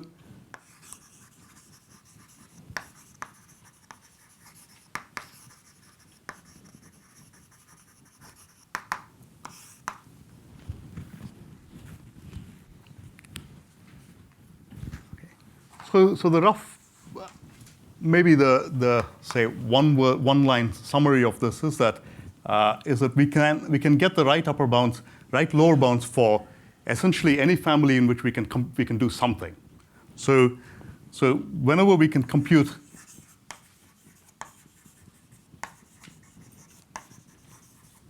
some moment, so usually you would like to compute this, maybe the smallest moment that you can, the first moment, like if you like, let's say the first moment, plus epsilon, which I'll explain what this means, that you should be able to put a little bit of a Dirichlet polynomial as well, and also be able to compute the moment. Then this will imply the correct lower bounds apart from constants for all larger moments.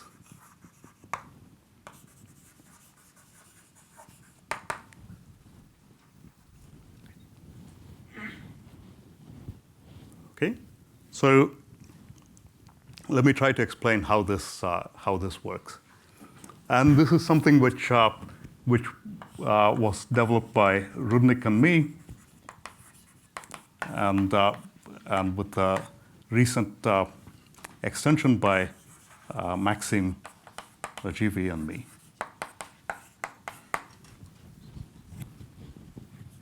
So results like this for the zeta function are classical. They go back to maybe to Titchmarsh, that you can get a lower bound for zeta half plus it to the 2k,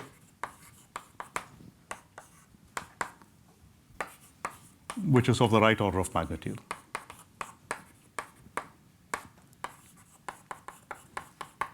And this is, you can think of this as just being an application of Bessel's inequality. So you can look at zeta of s to the k. It becomes a complicated object when k is large, but at least you can understand how, its inner product with functions like n to the it. You can understand this for small values of k, for small n, up to t to the 1 minus epsilon. And then you can use Bessel's inequality to say that if you understand these inner products, then the mean square of zeta of s to the k is bounded below by basically the averages of these mean squares. But this proof doesn't, by itself, extend nicely to families of L functions. And you can also ask, what happens when k is not a natural number? And here, there was work by Ramachandra and Heath Brown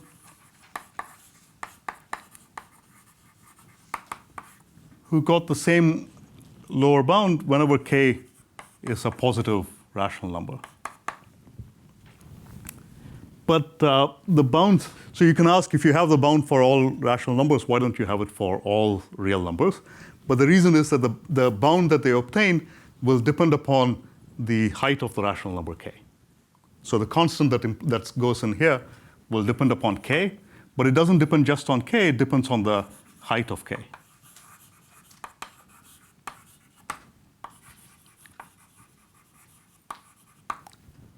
So you have a small, slightly weaker result for all real numbers k.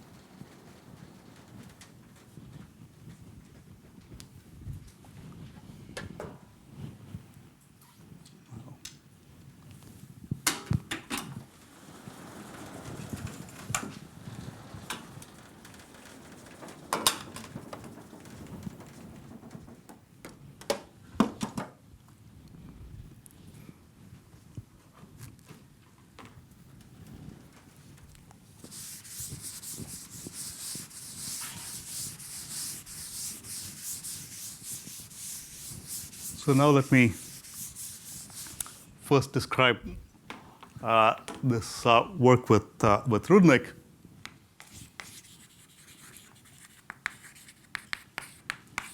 And let me illustrate it by first giving you a proof that, that if I want to look at the sum of L half chi d to the k, d up to x. So let me just say first for all k which are natural numbers, but then I'll extend it to rationals and irrationals in a little bit, that I can get here a lower bound of the form x log x to the k times k plus 1 over 2. So the main thing that we're going to use in the proof is that, okay, so I said that if I can compute the first moment plus epsilon, then I'd be able to produce results of this type. So let me illustrate what I mean by that. I would like to be able to compute the sum of the first moment L half chi d, say fundamental discriminants, and twisted by some number chi d L, let's say. And L is some number which I'd like to be some small power of x. Maybe L goes up to x to the 1 over 100 or something. You can do much better, but let's start with this. So how should I estimate these? Well, first, you can start with a relation for the L function L half chi d, which is called the approximate functional equation, but there are many exact versions of this, so there's nothing approximate about it, except the name, which says that you can essentially understand this L function by two sums which go up to roughly square root of the conductor. So the sum goes up to basically square root of x, chi dl n over root n. And there are basically two sums of this. There would be the sign of the functional equation involved, but for quadratic characters, the sign is always 1, so I can write it as just two copies of this kind of object. So, and this should not really be root x, it should be like root d over pi or something like that, but let's not worry about that. And so if you put that in here and exchange sums, so you get that this moment is the sum over d up to x, and then a sum over n up to root x. So let me write this as d over n. And then there's an L over n. So now I would like to take the sum over n outside and bring the sum over D inside. Okay. Sorry, what did I write here?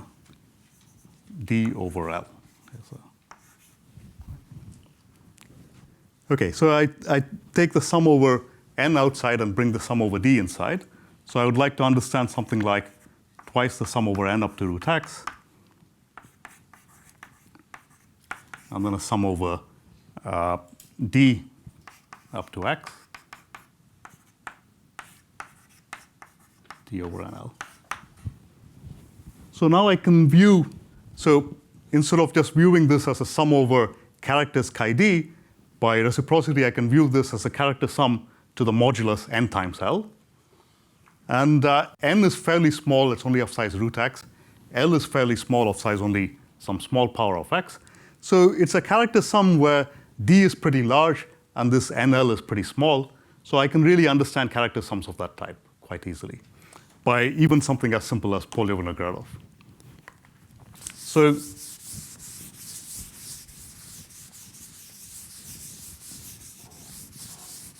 of course, the larger the moment, the more complicated your argument to handle this would be. But in this case, even a simple Polyomino-Gradov inequality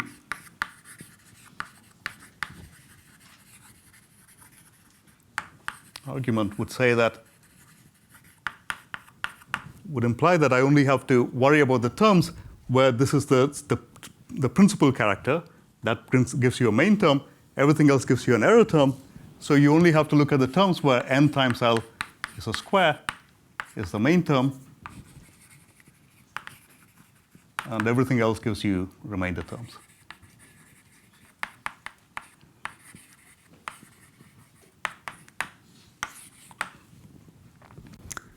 Okay, so what would that be if I write L as, let's say, L1 times L2 squared, where L1 is square free? Then Ln has to be L1 times some other number m squared. And so you can now understand this fully. The answer should be, apart from some constants, 1 over square root of L1, and then a sum of 1 over m in some appropriate range gives me a log of root x over L1. So that's the answer for this moment. And you can see that we can evaluate this quite easily with a very good main term and a good remainder term, at least for small values of L. Okay. So now we can use this to get bounds for all the moments as follows. So I will look at the sum of L half chi D and then try to think of something which looks like an approximation to this, which I'll call A of chi D to the k minus 1. Let's say k is an integer. And A of chi D is going to be a truncation to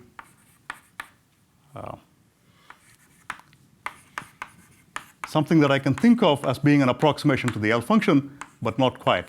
So this little x, if it were like root x, then it would be really a good approximation to the L function, but I would like to choose it to be some small power of x, maybe x to the 1 over 100k. So if I choose that, then if I expand A of chi D to some large power, that's still going to be a short Dirichlet polynomial that I have here. And so I should be able to evaluate all of this object. So I should be able to evaluate this. So I'll finish this calculation after lunch. So we can evaluate this. And then on the other hand, I also get, just by using Holder's inequality, that this is bounded by L half chi D to the k, to the 1 over k, and then the sum of A of chi D to the k, to the 1 over k minus 1 over k.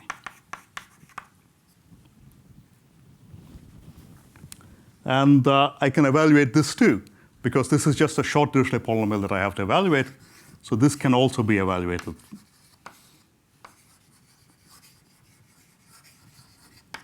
Asymptotically.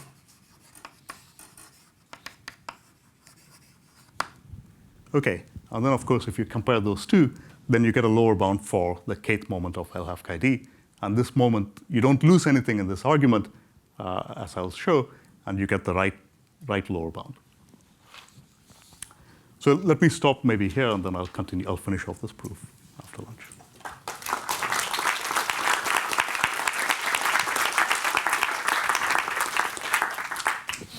Okay, are there any questions? Yes. Do you have a heuristic for fractional moments? A heuristic for what? The heuristic is CKRFS. Oh, yeah. I think they don't have a good heuristic for fractional moments. I think based on this. Extrapolation. Right. But so, for example, I think it will not be a polynomial, right? So we don't, yeah, I think it's not a good, yeah, I don't think anyone has a good idea of what the conjecture should be there. Something that obtains a power saving of, so they conjecture that CFKRS for these integer moments also conjecture that there should be an error term of size square root of t or square root of x or whatever. And this conjecture may or may not be true. But there's no even plausible conjecture for fractional moments of that. Other questions? Okay, then if not, we have to wait until after lunch to know the end of this dreadful computation. Thank you again. Right.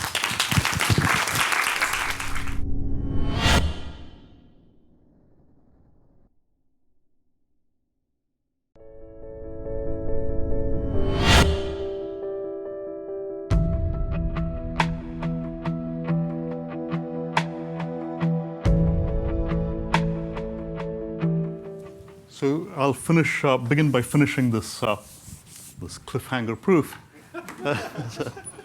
Yes. So essentially, the argument is here already. So we want to. So I should just explain how one can evaluate these and why they work out to give you this right power of log for the lower bound. So let's look at the left-hand side first. So I can expand out a chi d to the k minus 1. It'll be a sum over numbers up to, so a chi d goes up to, the sum over n goes up to x. So if I multiply k minus 1 of them, the sum goes up to x to the k minus 1. Some kind of function, which is like a divisor function, let's call it dk minus 1 of nx over root n, chi dn. And this function, let's just say, it's the number of ways of writing n as a1, the product of a1 to ak, where the aj are at most x. So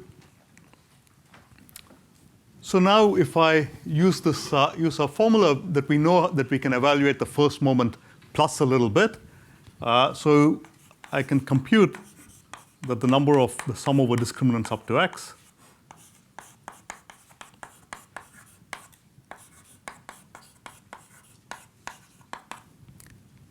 that this behaves like, so this is asymptotic to some constants which we'll forget.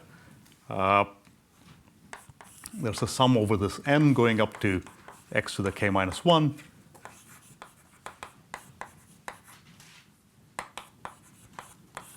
Over root n.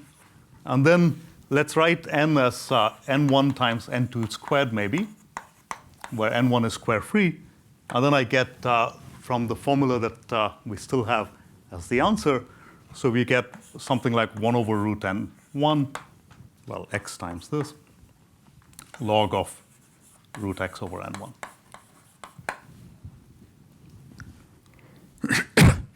Now, to get this a lower bound for the kth moment, I only need a lower bound for this quantity.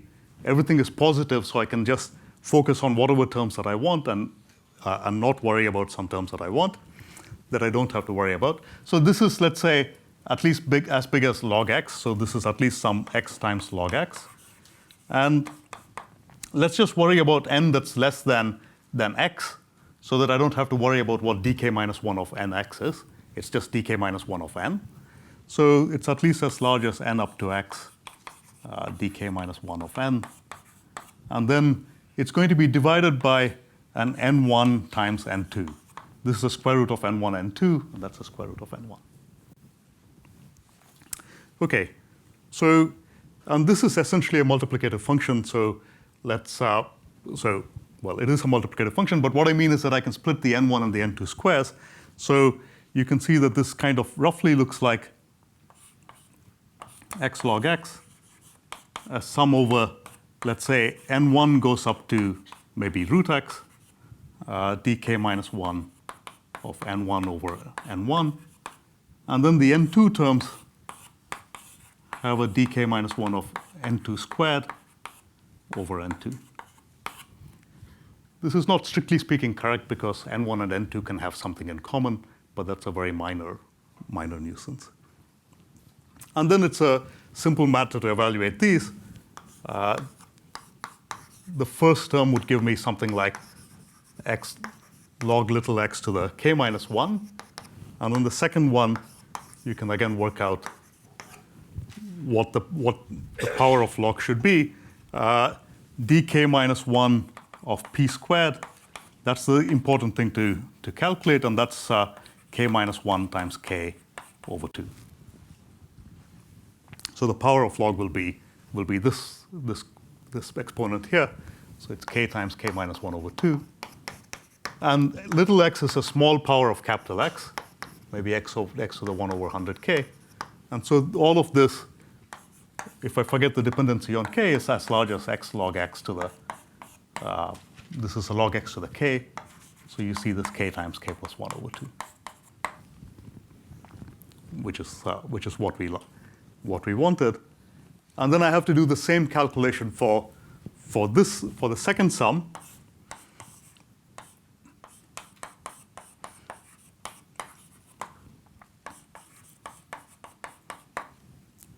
Up to x. And again, this is not so bad. This is sum over fundamental discriminants up to x. And then I have a sum n up to x to the k, dk nx over root n. And once again, if I interchange the sum over d and the sum over n, only the square values of n will survive, and everything else will disappear. So this will be bounded by, you can check,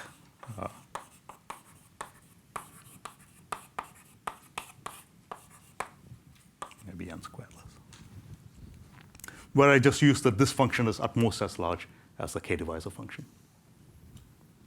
Okay? And once again, this is bounded by x log x to the k times k plus 1 over 2.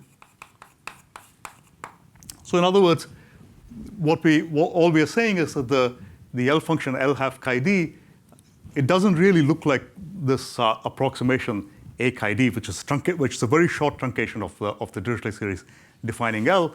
But at least as far as the size of the objects are concerned, they more or less have the same size. And so when I'm using Holder's inequality, there's really no loss in using Holder's inequality in this setting. So this gives the correct lower bound.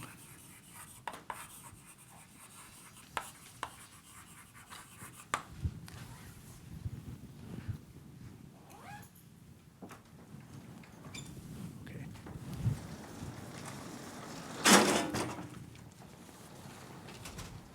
Okay. Now one can make some refinements to this argument. So I said you can also prove the same kind of result if k is a rational number bigger than 1.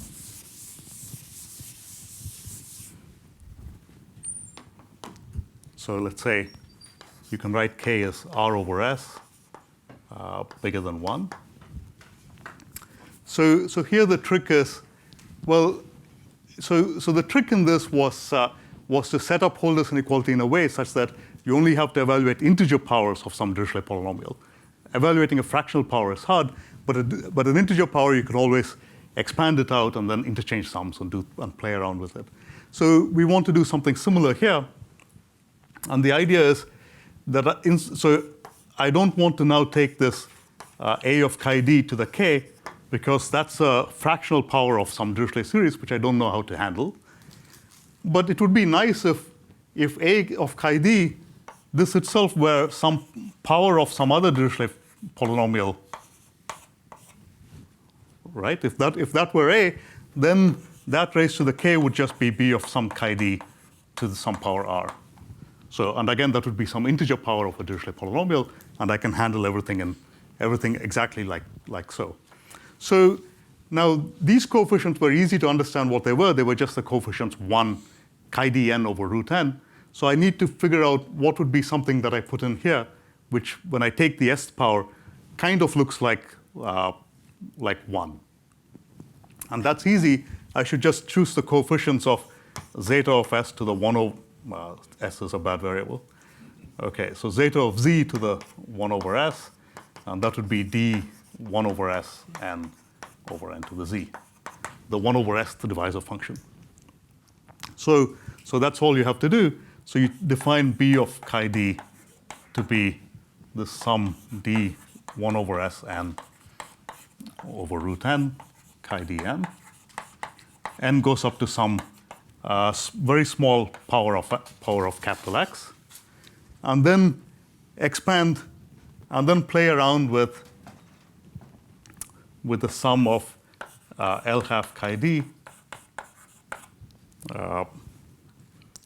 B of chi d to the s to the k minus 1, still an integer power of some Dirichlet polynomial, and this is bounded by the sum of L to the k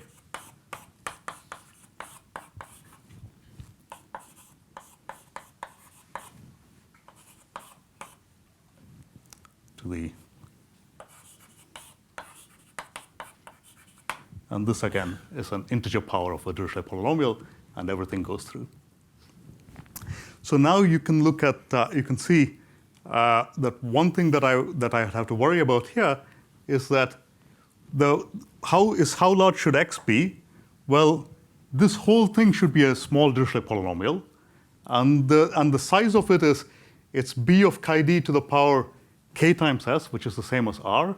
So I really want that this little x should be taken to be a small power of capital X, but something like 1 over 100r, rather than just 1 over 100k. Right? So now you can see that there's a small problem, because even if this number k is very close to 1, but if your k happens to be 101 over 100, it actually is, you need to choose a much smaller value of x than you could for k equals 1 or k equals 2. So in other words, when you carry out this argument, you get a lower bound of the right order of magnitude, but the lower bound will depend upon k, and it will depend upon the height of k rather than just on what the value of k is.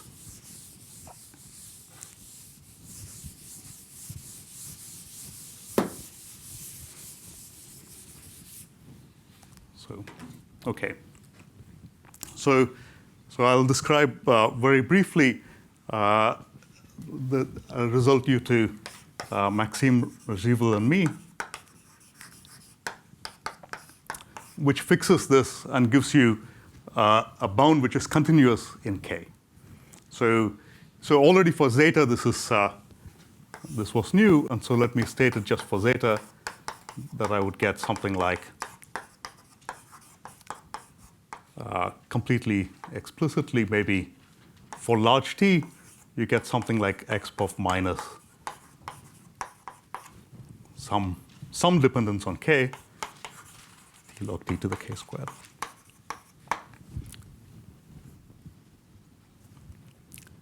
The right power on k squared, k should be like e to the minus k squared rather than k to the 4. Okay, so this is for all real k at least 1.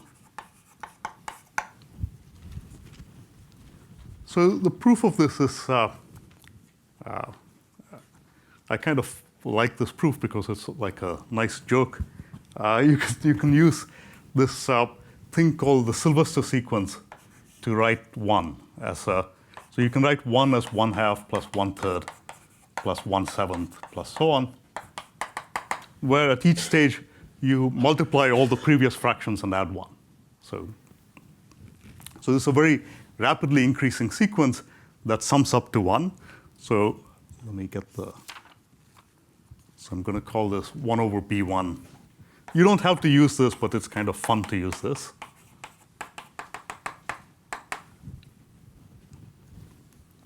And then let's do the same thing for 1 minus 1 over k. I'm going to write down some sequence of natural numbers whose reciprocals add to that. And again, do this in a greedy way. So choose the largest number you can do, and then the next largest, and so on. So this sequence of numbers, the aj and the bj, will increase very rapidly.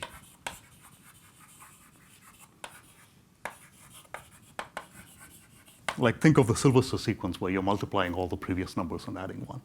That increases certainly much faster than exponential. OK. So now the idea is going to be that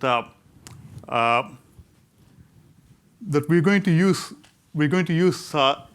some versions of these functions b of chi d, b of b for the zeta function, taking shorter and shorter things, but for these parameters, aj's and the bj's. Okay, so I'll explain how that works.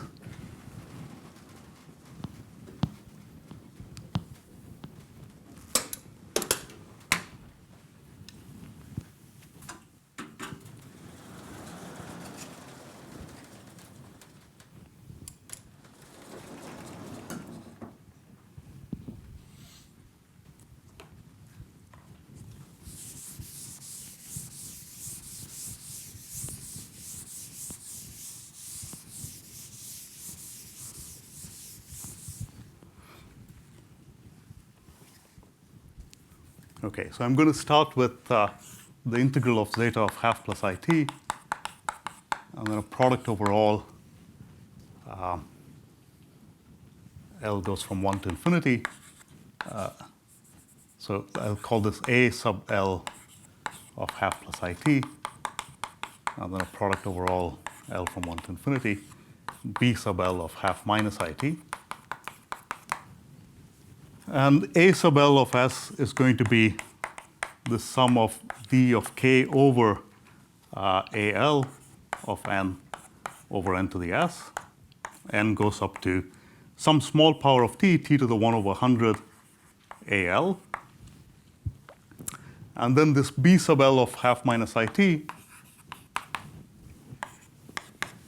is going to be a sum of d k over bl of n over n to the s. And again, this n goes up to some very small power of t. bl. So the idea is that this is kind of a stand-in for zeta of s to the k over al.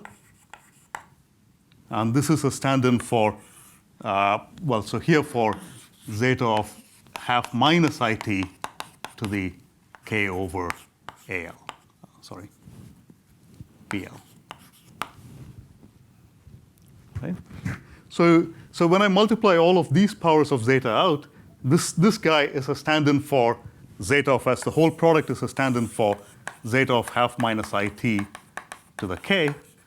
And this whole product is like an approximation to zeta of half plus it to the k minus 1. So if that intuition is correct, then what I've written down is kind of like a proxy for zeta of s to the 2k. But on the other hand, these are all short Dirichlet polynomials. So let me explain. So because each of the n's here only goes up to t to the 1 over 100 al. So when you multiply all of them out, it still goes up only up to t to the 1 over 100, and the same up to here. So these are two short Dirichlet polynomials that are being multiplied out. And then you can use Holder's inequality to say that this is bounded by zeta to the 2k to the 1 over 2k. And then I think here you just get mod the product of over all L, product of mod AL of half plus it to the 2al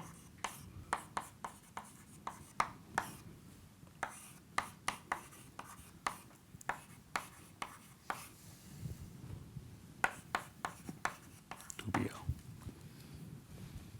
You can see, if you don't believe this inequality, at least check that the exponents add up to 1. So this is a 1 over 2k. The sum of 1 over 2al adds up to 1 minus 1 over k. So those two things add up to a half. And the sum of the 1 over 2bls adds up to another half. So that inequality is correct. And then you can again evaluate everything in sight, because this is a zeta function multiplied by two short Dirichlet polynomials. And this is a short Dirichlet polynomial, and that's a short Dirichlet polynomial. So everything can be evaluated. And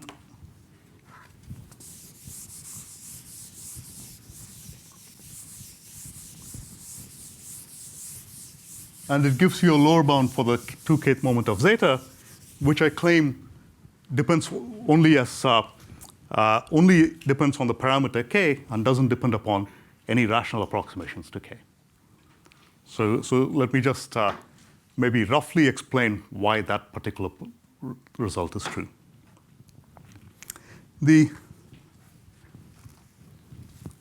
Okay, I don't want to say this very in much detail, but the point is that, okay, so if when you're thinking of the sum of n up to t to the 1 over 100 al, so one of these integrals, let's say,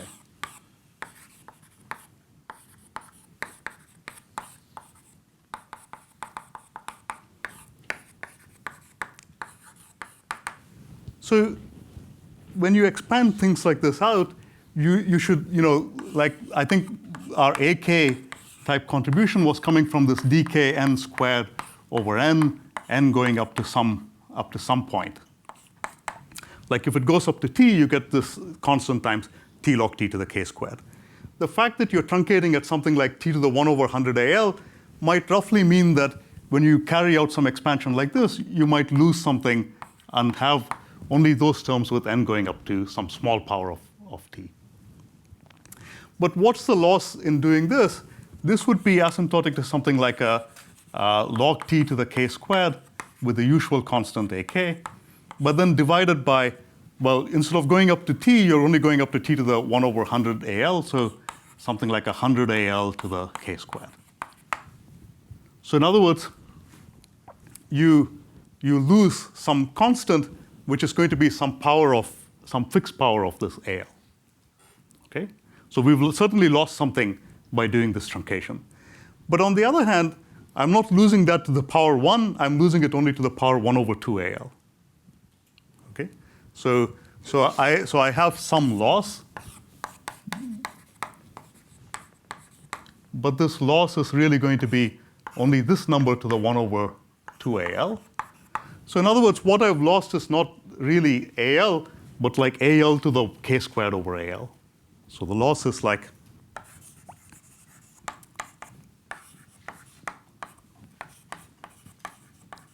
or 100 al to this.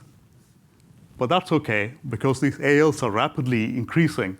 So when I multiply them over all L, I only lose a constant. So when I take the product of this,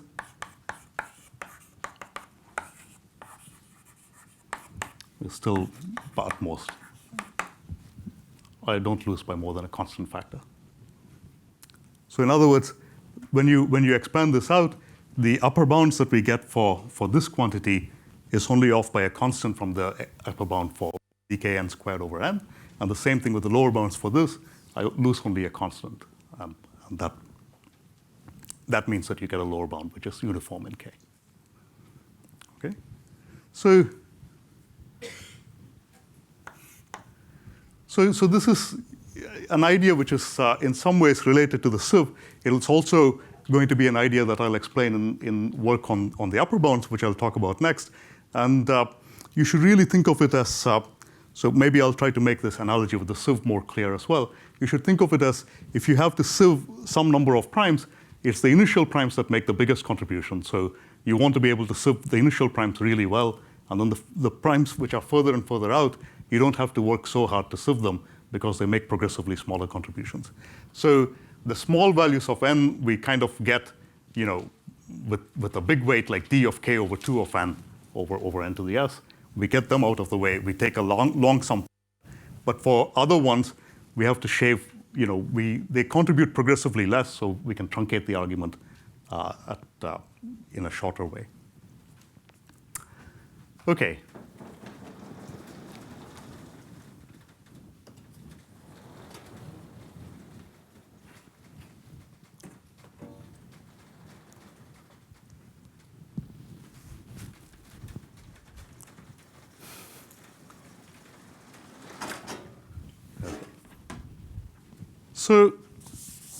So the situations for lower bounds of L functions is pretty well understood, except for one final point, which is that these arguments tell you that if I know something like the first moment, then I get lower bounds for all the larger moments.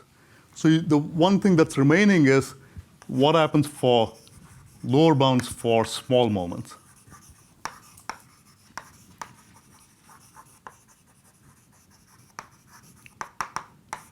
So for example, the argument that I gave you for, let's look at it now for Dirichlet characters.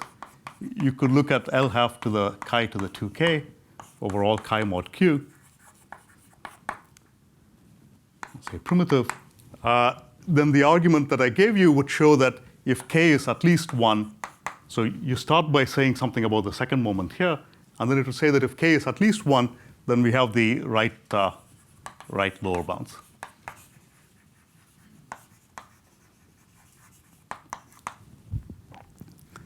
So, but what happens if k is less than 1?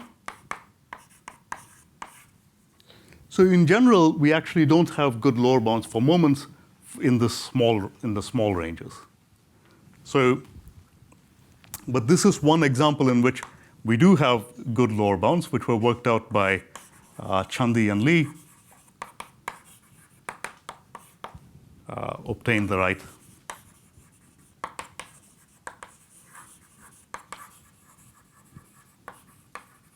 So they carried it out, I think, when k is a rational number, but you can then also incorporate what Max and I did and then probably get the right result for all real values between 0 and 1. So this seems like a kind of a technical thing. So I should say that it actually is, I think, an important question. So let me give you an example of something where we would like to be able to prove a result like this, but we don't know. Let's fix a modular form f, and let's look at the family of quadratic twists of it. Now let's say f twisted by chi d. And it would be very nice to give lower bounds for this. So we know this lower bound for k larger than 1. And it would be very nice to give the same lower bounds when k is less than 1.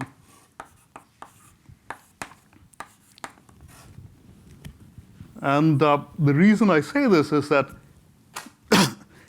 suppose you had the right lower bound even for small values of k, then you can imagine letting k go to 0. If you let k go to 0, then this function is just picking up essentially 1 if the L value is not 0, and it's picking up 0 if the L value is 0. So if you have the right lower bound as k goes to 0, you would know that a positive proportion of these L values are not 0. So this would imply, so if this is true for small values of k, then it would imply, this conjecture would imply a positive proportion of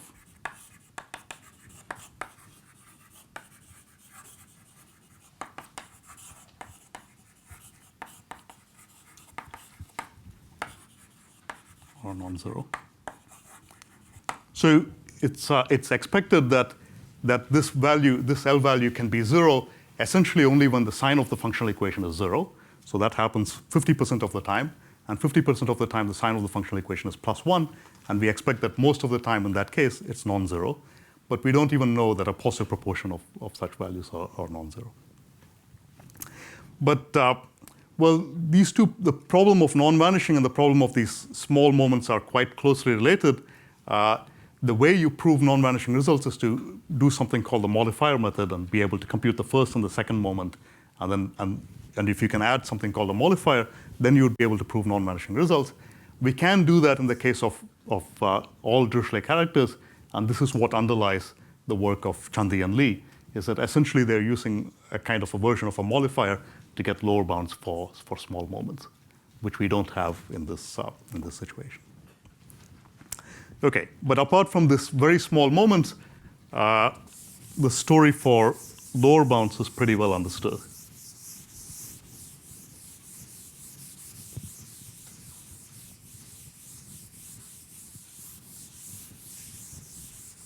Okay, so now for the last part, I want to talk about upper bounds for these moments.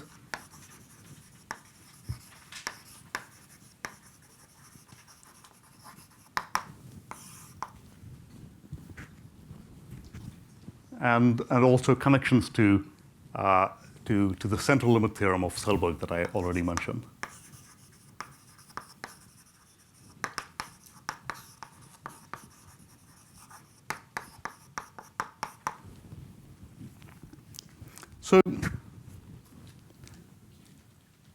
So maybe to think about this, let me tell you one more way to think about why we get the various powers of log in these moment conjectures that we're supposed to get. So let me start with recalling Selberg's theorem that I mentioned yesterday.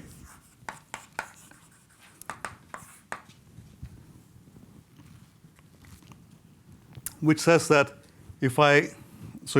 recall that it says that if I look at the log of zeta of half plus it, I can look at the real or the imaginary parts, but let me look at the real part here. And suppose t varies between twice capital T and twice capital T, that in this range, this is approximately Gaussian with mean 0 and variance half log t.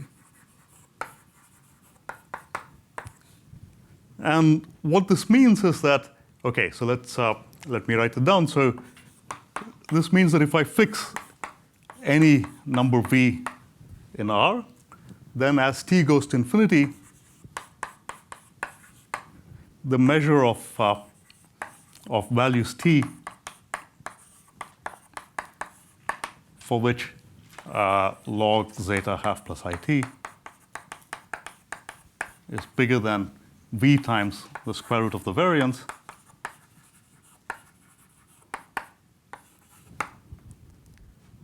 that this tends to the Gaussian integral.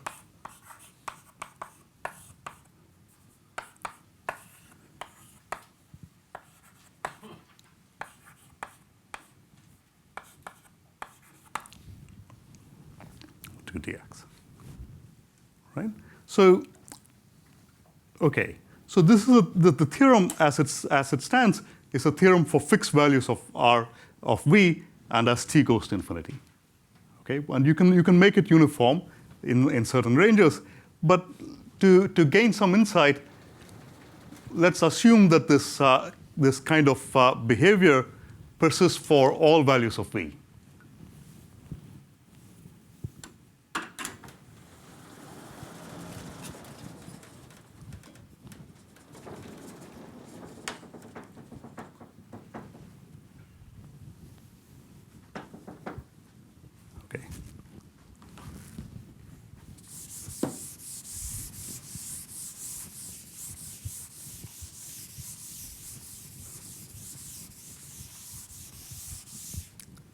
So let's suppose that this is true.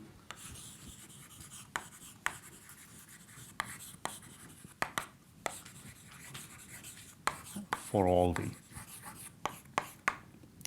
This is, of course, false. Okay, so let me let me give you one reason why it's false. So Selberg's theorem would tell you something about maybe about large values and small values. So you could imagine that v being very, very small, like maybe v going to minus infinity. And in this case, you shouldn't expect too much uniformity in which a result like this can hold, because suppose you want to say that you're making some claim about the frequency with which very small values of zeta occur, right? There's one way in which you can produce small values of zeta. You take a 0 and you take a small neighborhood around a 0, and you'll get very small values. So if you take that, you will produce more small values than will be predicted by Selberg's theorem. So you should not use Selberg's theorem in that range. So not true for very small values of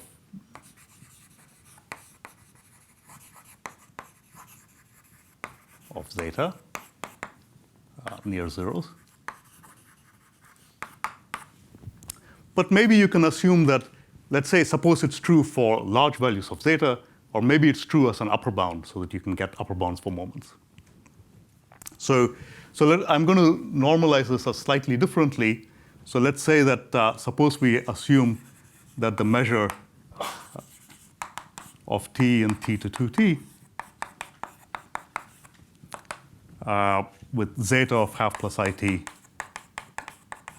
bigger than some number e to the v, that this behaves roughly like is bounded above by something like x puff minus v squared over log t.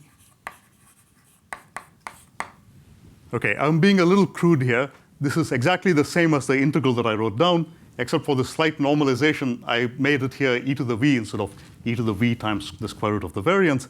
And then, this integral is roughly like e to the minus v squared over 2.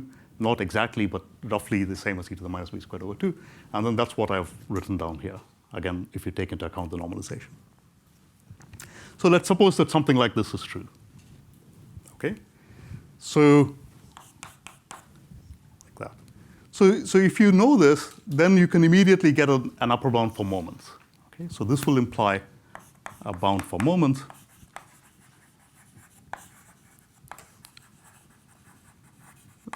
Quite easily, because what is the 2kth moment of zeta?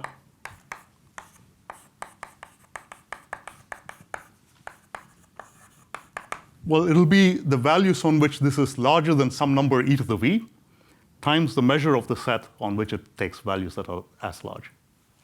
So this will be the integral from minus infinity to infinity e to the 2kv times the change in the measure of such large values.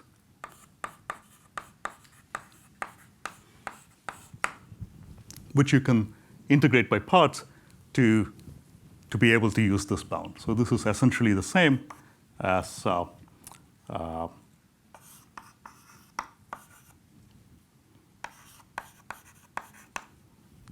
oh, maybe this should have been with a minus sign, I think, right? Okay, because this is a decreasing function, right? Yeah. So, okay, but then when you integrate by parts, you'll get 2 minus signs, which will cancel out. So now I can write down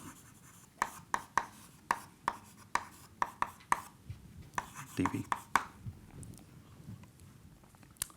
So, okay, so now suppose you have a uniform upper bound for the measure on which zeta can be large.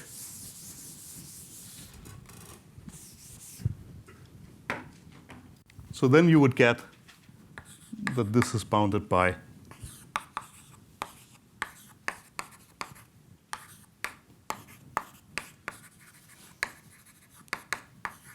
dv. And then you can just focus on what is the range of values of v on which this is as large as possible. Okay? That's a simple calculus exercise. And you can see that this is maximized when v is about k log t.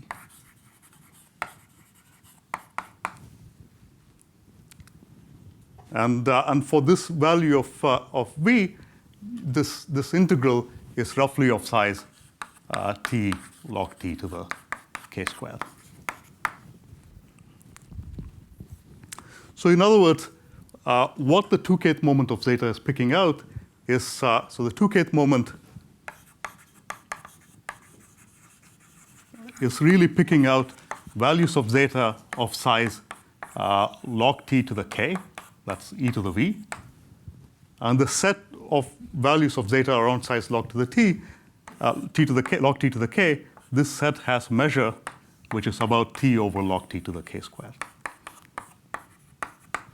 So therefore, if you take the 2kth moment of this, you get log t to the 2k squared times the measure, which is another 1 over log t to the k squared, which gives us the right bound. So you can see that there is kind of an intimate connection between Selberg's theorem on the value distribution of zeta of half plus it and these moment conjectures. And so you can ask, okay, so you can ask about the Keating-Snaith conjectures, what would be the analog of some conjecture on the value distribution of the logarithms of L functions, which would produce these exponents of k times k plus 1 over 2 or k times k minus 1 over 2. And so these are conjectures that are due to Keating and Snaith.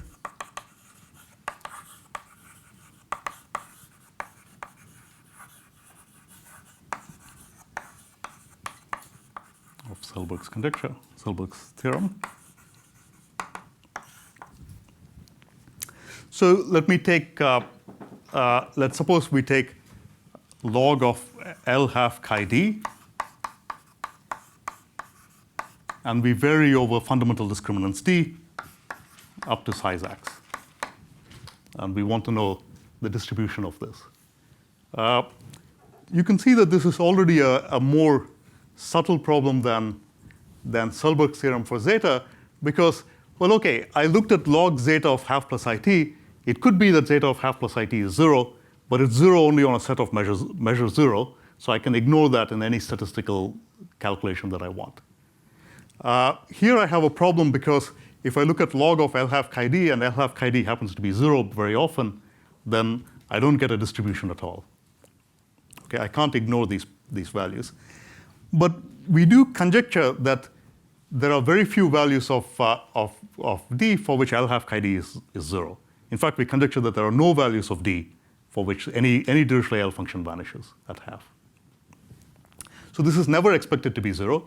But if it is 0 for a lot of times, then we have a problem. Okay, so we can't prove that this is never 0 or 0 on a set of density 1. So that's one reason why these analogs are not theorems, but just conjectures. But okay, but the conjecture is now quite nice. This is approximately normal. But now there's a slight difference with mean about, so instead of the mean being 0, the mean is about half log x. And the variance is a little bit larger, it's log x. So why is the variance larger? Well, the log of zeta half plus it has a real part and an imaginary part. Both can be big, and therefore each of them becomes, of size roughly 1 over square root of 2. So that when you square them and add, they contribute 50-50 each. Whereas this guy is always going to be a real number, and so therefore you get this variance being slightly larger. I'll explain the mean in just a minute.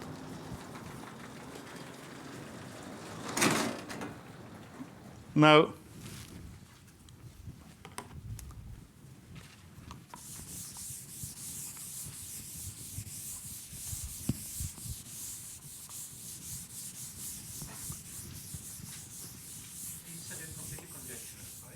sorry? This is a conjecture, yes, yeah.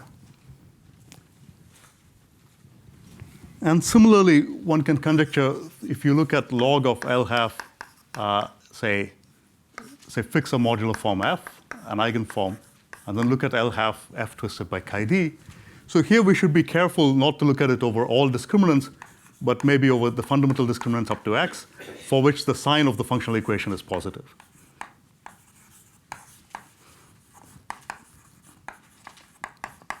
If the sign is negative, then these values are all 0, and there's no more to be said. then this is this also is a conjecture that this is approximately normal with mean minus half times log x and variance log x.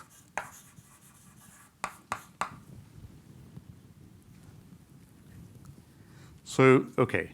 And then what I want to say is that if you do the analog of the calculation that I did for the zeta function, take the 2kth moment in each one of these families and rewrite them in terms of values being of certain size v, and then use these two conjectures, you will produce exactly the exponents k times k plus 1 over 2 in the symplectic case of quadratic Dirichlet characters, and k times k minus 1 over 2 in this case.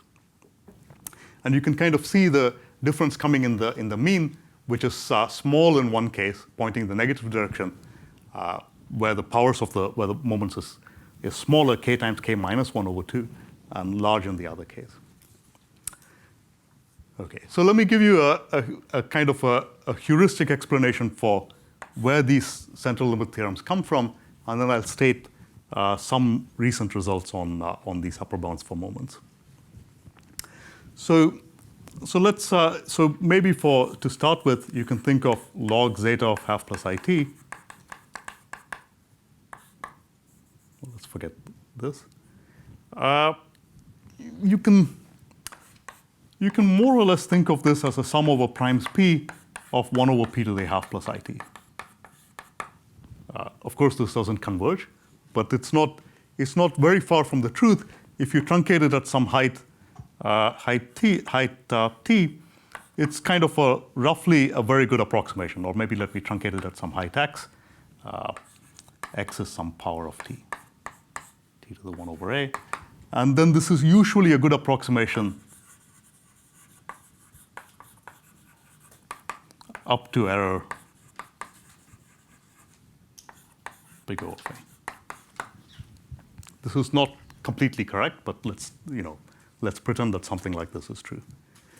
But it's not completely correct for one more reason. If you take the log of the zeta function, it's not just a sum over primes, it's a sum over all the prime powers. It's a sum over k p to the ks.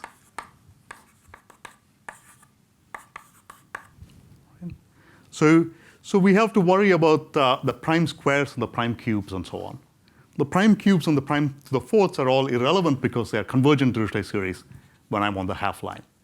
But the prime square could still be slightly problematic. Maybe it would be something like a sum of 1 over p to the 1 plus 2 it in this case.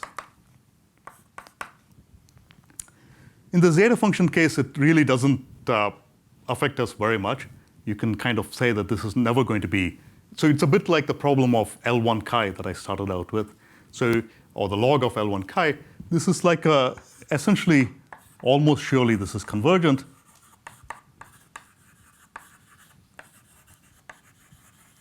And if you like, you can forget about this contribution from the prime squares. So then you're left with trying to think about the sum over primes up to x of p to the half plus it. And here you want to make use of the fact that these p to the its for different primes behave like independent random variables as t varies. Okay? So you can justify this at least if x is not very big compared to t, then you can, for example, you can compute moments of this object. So if x is like t to the 1 over 100, then you can compute the first 100 moments of this, and you know how the distribution behaves. So if this behaves like a sum of independent random variables, then you can see that the central limit theorem will apply to this object. Okay, so the idea would be that there is a central limit theorem for the sum of 1 over p to the half plus it, p going up to x. And so if the p to the its are just behaving randomly, so they more or less cancel out, and then you should compute the variance of it.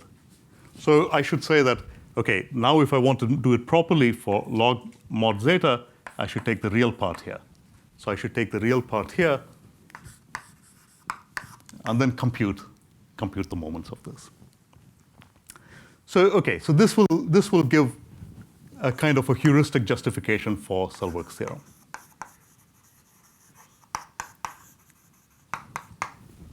And you can make this precise in the t aspect because this initial approximation that I wrote down can actually be made precise if you're willing to average over t in a certain sense.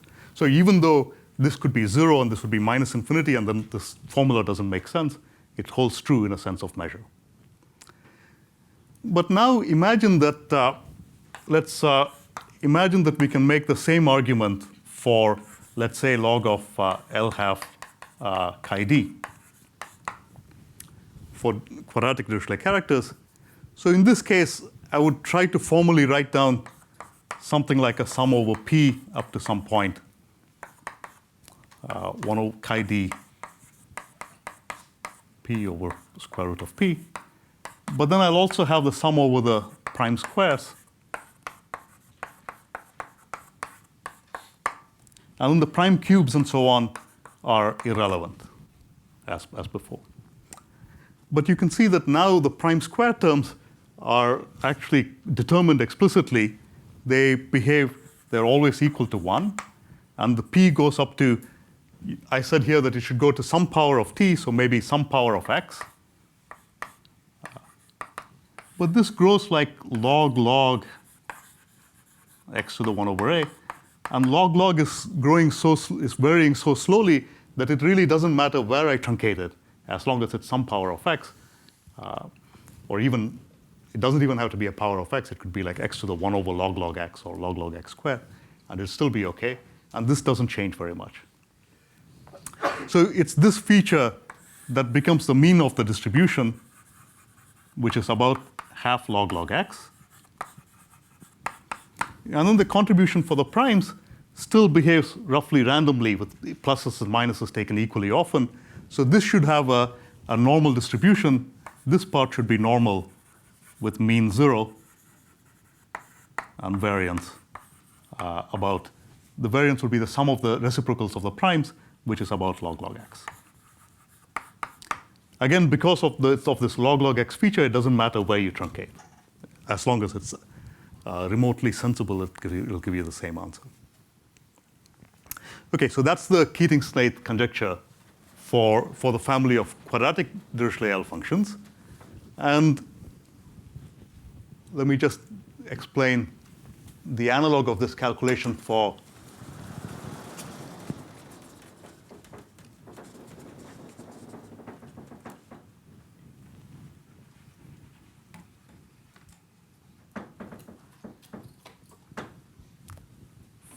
the L functions of for quadratic twists of a modular form.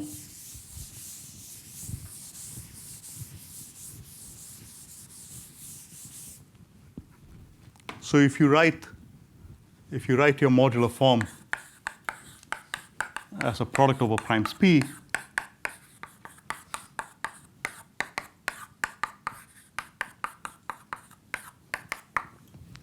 so alpha p and beta p multiply out to 1, and alpha p plus beta p are coefficients AP.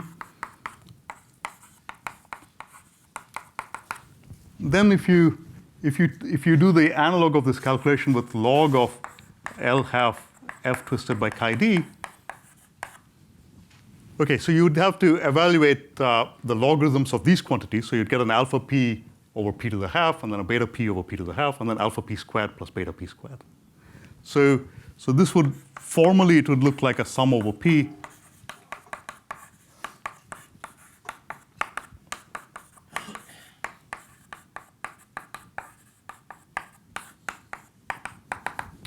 The higher order terms, which are irrelevant. So this, again, we would expect, so everything multiplied by a chi d p. And this would be multiplied by chi d p squared, which is just 1. So again, these are some fixed numbers, whatever they are. These are the APs. But we would expect that this is normal with mean 0, and the variance is going to be the sum of AP squared over P, the squares of these. But by Rankin-Selberg, then this would be, if you truncate at any reasonable point, this would still be asymptotic to log x. Right. But if you look at this, so you can check that alpha p squared plus beta p squared plus 1 would be the coefficients of the symmetric square L function attached to L. And that averages out to 0. This averages to 0. Which means that alpha p squared plus beta p squared averages to minus 1 almost always. So this averages to minus half times log x. And so the mean is shifted in this example to something negative. Okay, so those are the conjectures in these contexts. And what I've said is that if some uniform version of these conjectures were true, then you would get upper bounds of the right order of magnitude for moments in these various examples. So let me end by saying some results on upper bounds, which I'll describe tomorrow. So first, so the principle for lower bounds was that if you can evaluate some moment plus a little bit, then you can get lower bounds for all the higher moments. So there's a complementary principle which Maxime and I have been working on recently, is that so let me state it roughly as if you know some moment plus epsilon,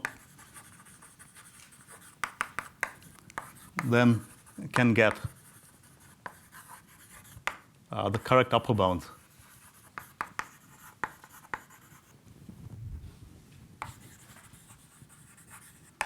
for all smaller moments.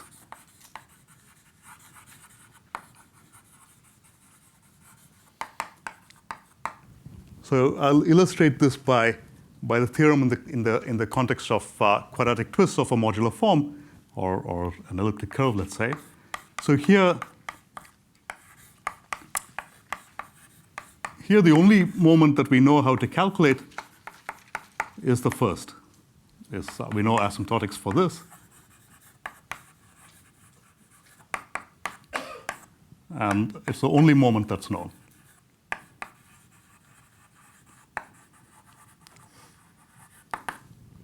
Say, unconditionally. And so what our work does is that from this, one can prove that you get the right upper bound for all smaller moments.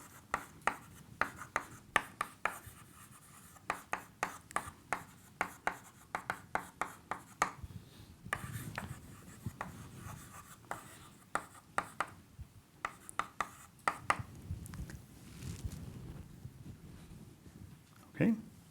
Now, apart from this, we have pretty good results if we know the Riemann hypothesis. This problem has now recently been fully understood if we have RH. So some years back, I proved that on GRH, one gets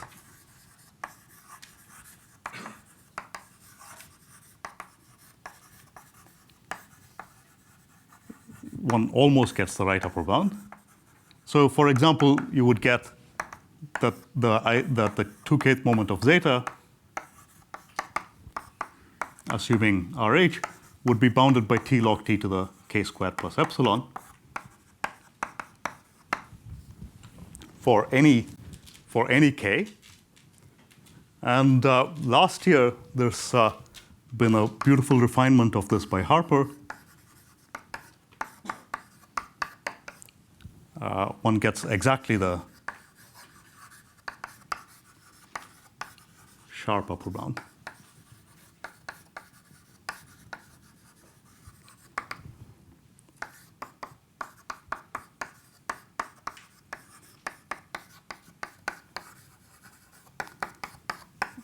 T log t to the k squared without the epsilon. So in some ways, we essentially understand the size of these moments. So well, let me give you maybe one more example of this result with Max. One gets that zeta to the 2k is bounded by t log t to the k squared for all k less than 2, which was previously known if you assume the Riemann hypothesis, but this result is unconditional. So we have good lower bounds very often, and we also have good upper bounds essentially almost all the time, if you're willing to assume GRH. So Harper's result on GRH. Harper's result is on GRH, yeah. Or just for zeta? For zeta, but the idea would be that if you assume GRH, then for whatever family you're working with, you would get the corresponding result. Now, and then the last thing so I'll discuss these results tomorrow, along with one other refinement. I mentioned these Keating-Snaith conjectures on log normality. Part of this work with Raziel would also give you one-sided bounds towards these results. We can prove an upper bound for the frequency of large values, which is exactly the conjectured upper bound, but we can't produce a corresponding lower bound. Okay, thank you.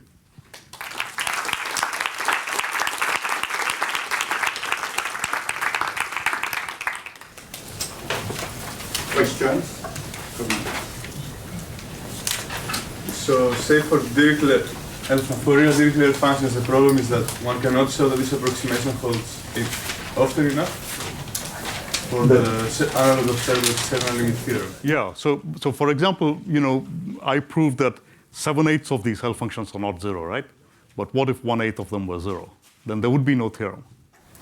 But on RH we know it, right? No, you don't know that. Even on RH. On RH, 7/8 would be replaced by 15/16, but not 1.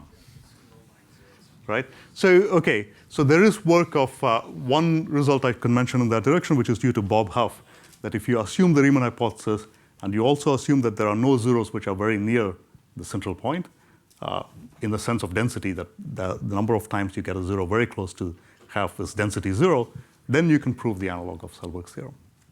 But you need more than RH. One remark is, in this conjecture, it implies Goldfeld's conjecture, right? Yes, Because right, yeah. it's quite a strong conjecture, Yeah. to say the least. The other just remark is that these terms where you're getting the main terms, where you get these positivity, this is exactly the same remark goes into this theorem of Goldfeld, where if you assume RH, and you want to explain it? It's kind of So the theorem that Andrew mentions is one of the original calculations in the Birch-Swinnerton-Dyer conjecture, where they were looking at not at the L values, but by taking the Euler product up to some height, and then trying to make a conjecture for, trying to make the Birch-Swinnerton-Dyer conjecture. But it turns out that if you take the Euler product up to some point, which is kind of like taking this side of the logarithm, right? And if you do that, then you're off by a constant, and the constant like square root of 2, which comes from this kind of phenomenon. And it also works with Dirichlet functions, because of the quadratic Dirichlet functions. Probably going in the other direction.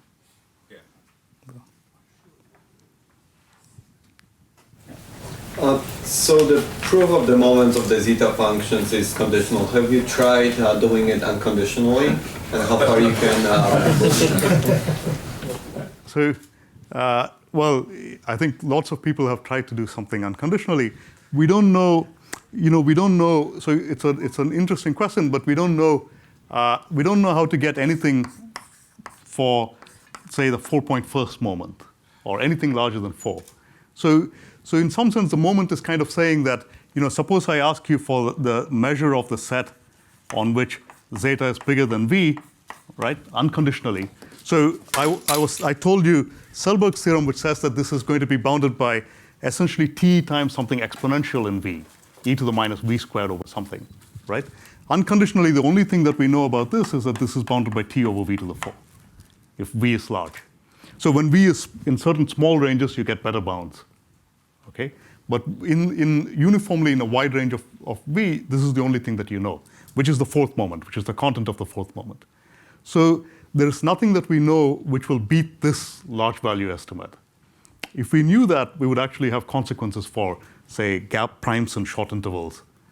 Not bounded, not these gaps between primes, but every short interval contains a prime. When V is sufficiently large, you know much better, of course. Well, yes, there's a range in which you don't know, right? So if V is bigger than t to the 1/6 or something, then we know the measure is 0, right? Right, but there's some range, maybe let me say t to the 0.13, let's say. Then I don't think we would know. So V is t to the 0.13, I think. Then we don't have a good estimate for what this measure should be. Right? So it doesn't have to be a large moment that we don't know how to handle. It could be a fairly small moment, which we still don't know how to handle. Je pensais que je poserais la question plus tard. All right, I will ask a very ignorant question. Once you have on the moment, half ignorant, once you know the moments, if you knew the moments, what wouldn't you know? That is, I mean, if you had a compactly supported distribution, which this one isn't, certainly, then once you know the moments, you know the distribution. Of course, here we don't have something compactly supported, and we will never know the moments exactly. We will just know someday unconditionally the main terms and some good error terms. But are there some interesting distributional questions that would not follow from a good knowledge of the moment? That would. It's an ignorant heraldry question. So that would follow, or that would not follow. Because almost everything would follow if you knew the moments to a high enough position. That's a motivation in part, I imagine. Well, I don't know if the moments, for example, imply pair correlation, or I don't see how it will. Well, that's very Yeah. fine, yes. Yeah. Well, it's not clear they imply maximal size. Which is Actually, I can make a precise conjecture on moments which would imply the maximal size. really Yeah. Yeah. root log. Yes. Yeah, to the root log. Just that, well, I might as well say it rather than be accused of having cliffhangers. So I conjecture that this is bounded by t log t to the k squared. If t is, let's say, bigger than 1,000,000 or billion, let's say, and uniformly in all values of k. Does this agree with the CFKRS conjecture? It agrees with the CFKRS conjecture. You're sure about Yes. that? With all the terms? Right. It agrees with the CFKRS conjecture. All t greater than root to 1. Well, I said a billion. Okay. But okay. Let's make it into a billion, just to keep it safe. But I think it might actually be. The point is that the constants that go in front here are actually very small.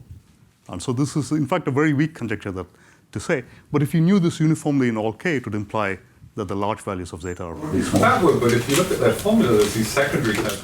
But you can check that the formula satisfies this bound. So that I checked. Well, what would be an example? Yeah, it's an unfair question. What would be an example of something that would not follow, but that would not be local, like pair correlation? I mean, if moments only control like the breakdown. Large scale. Right. Will they control everything about it? No, I think it's driven only by the very. But he wants to assume it uniformly for all k, right? So, for example, if you take the very small moments, then you will be controlling the size of zeta. So by looking at the very small moments and letting k go to 0, you will recover Selberg's theorem on the central limit theorem. So it's hard to say what can't be done. I mean, what reasonable answer can one give? But I think this Ramachandra conjecture cannot be done from moments, for example. So Well, except if you take complex moments, then it can be done. But you need some uniformity. But Harold is giving you. I do not know, but well, all right. What are the limit? You made some statement about there being some limit on Selberg use of small values. Yeah. What do you believe to be the limits of the Selberg distribution? Oh, so this is something which was worked out in Chris Hughes' thesis, and so roughly the idea is that if I'm doing this from memory, so I'm not completely sure. So if v is so let's say v is like minus log t, and you're looking at values of zeta of size 1 over log t, something like that. Then in that case, I think that there's a flip from e to the minus v squared over log t to just e to the minus v. Does that make sense? So instead of looking like e to the minus v squared divided by something, it just flips to having something of size e to the minus v from that. For large values? There's no, we don't believe that there's a similar thing for large values. And this is simply because you get very close to a 0, and then those values are much larger than so if you're within e to the minus v over log t of a 0, then you have a large measure. Something like this. Okay, no more questions. So, thanks.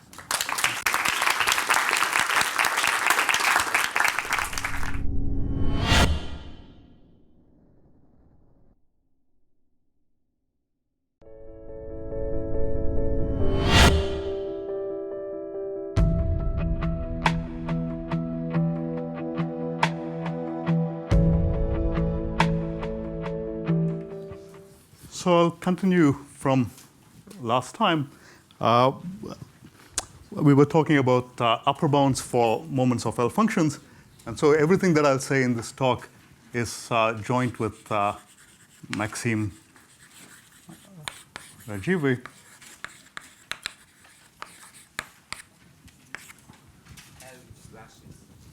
L slashes, okay. Both of them. So I told you last time that the principle here is complementary to what I described earlier for lower bounds, where if you have an asymptotic for some moment, you get lower bounds, the correct lower bounds for all higher moments. Here it's the complementary principle that if you have an asymptotic for some moment plus epsilon, then you have the right lower bound for all smaller moments. And I'm going to illustrate this by talking about one particular family. Let's think of the family of quadratic twists of an elliptic curve.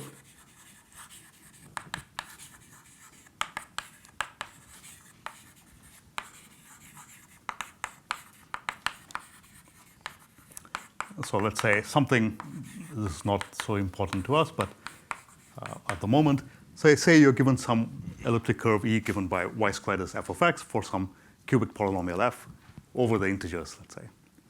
And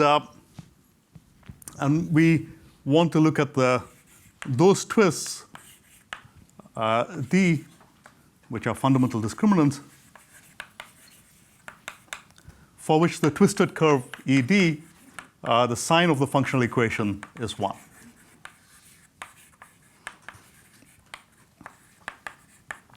Since in the other cases, the L function is trivially 0. And then we want to understand, say, moments of L half E twisted by chi d. Or again, if you think of the analogy with Selberg's central limit theorem or these Keating-Snaith conjectures, we might also want to understand the distribution of log L half E twisted by chi d. And okay, so this is an example of a family where we can compute very little. So usually you can compute 1 or 2 moments. In this case, one can actually compute exactly 1 moment is known.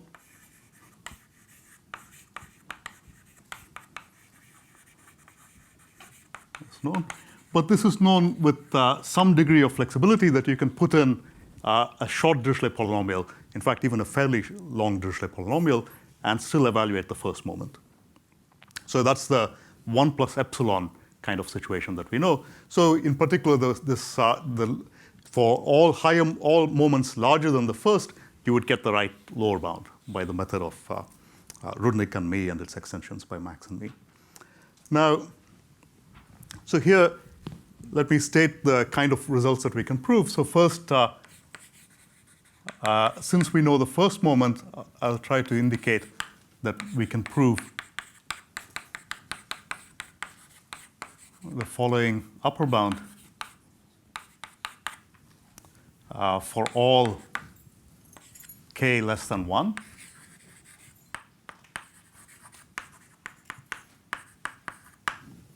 That this is at most the right the conjectured asymptotic, which in this case is k times k minus 1 over 2. And secondly, so I indicated that in this that there's the analog there's the Keating-Snaith conjectures, which is the analog of Selberg's theorem, which would say that if you look now at log L half E twisted by chi d, the conjecture of Keating and Snaith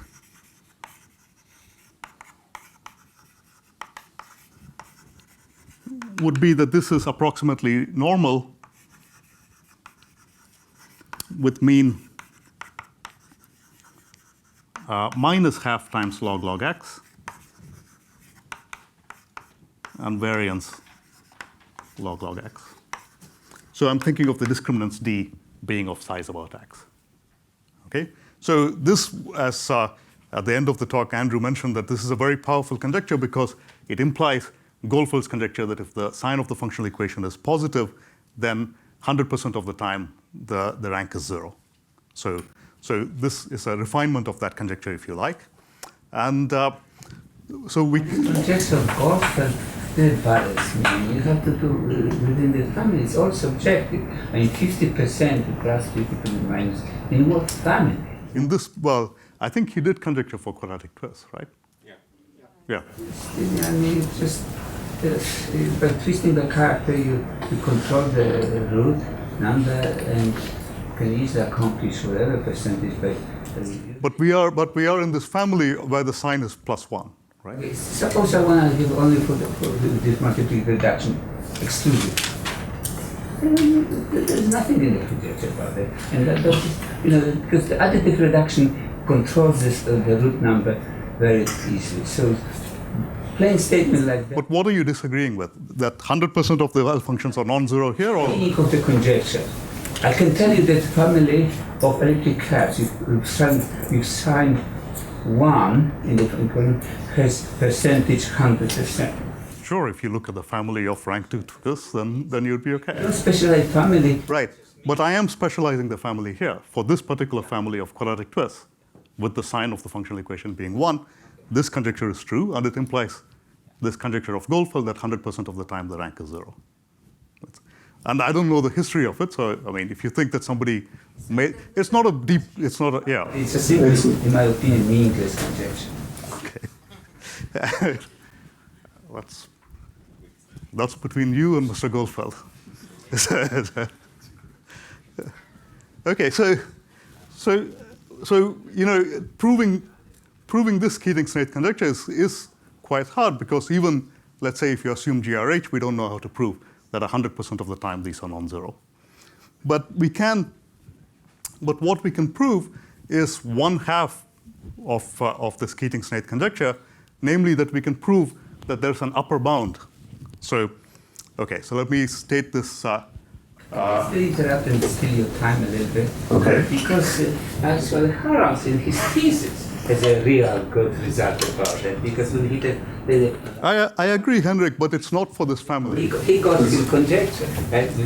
Right, the root number depending on the magnitude distance. Yes, but this is about for more complicated families. Yeah. The root number does not do anything interesting for quadratic twists. It was the one case that was well understood. So maybe to make the point, the root number in this family is very simple. It just depends upon the progression that D lies in. If the conductor of the curve, let's say the conductor of the curve E is fixed to be some number n, so maybe I should also specify here that D is something that let's assume that it's co-primed to n and also is odd. And then it's a very simple thing to write down what the sign of the functional equation is here, and it just depends on progression. It changes by twisting by some character, so you can easily control it. It's Right. not a big deal. In this case. It's what you have a lot of additive reduction, that's how. And to do it for purely multiple reduction, like Harold did at least in his lemma somewhere in the thesis, then it's a challenge, not just that. Okay. So in this case, what we can prove is that if you look at the number of discriminants D up to size x that lie in this that have sign of the functional equation 1, and let's look at those for which the log of the L function. So we want to take into account that the mean is expected to be this negative number. So let's subtract the mean, which is the same as adding half log x, divided by the variance. And let's count those for which this quantity is big. Now, so we don't know, so this kind of assumes, for example, that this value is not 0. So you can't prove a lower bound for this object. But what we can prove is an upper bound for this object, that this is at most as large as the number of discriminants up to x lying in E times what we would guess, which is the Gaussian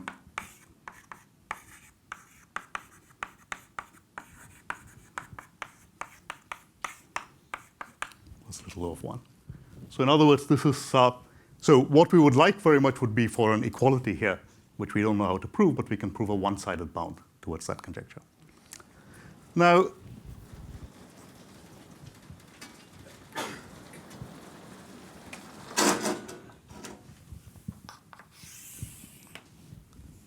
for this family of quadratic twists, you can get some kind of interpretation of this result for orders of the Tate-Shafarevich group. So let's assume, if you like, the Birch-Swinnerton and Dyer conjecture. But you really don't need to assume all of the Birch-Swinnerton and Dyer conjecture. You're only assuming it for rank 0 twists, where it's almost a theorem, but not quite. So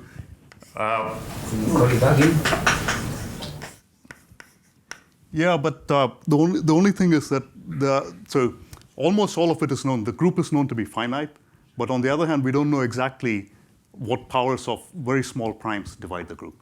So you can't really control all of the order of it, because you don't know how many powers of 2 divide it or 3 divide it. I tried to look in the literature for some clean statement of this, but it doesn't really seem to exist. And, Sorry, for what I'm going to write down, that this is equal to.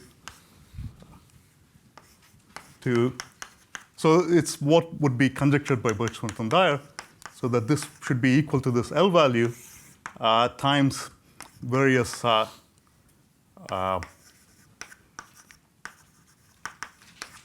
so the square of the torsion group over Q, and then there's some real period, omega of t, and then there's some Tamagawa factor,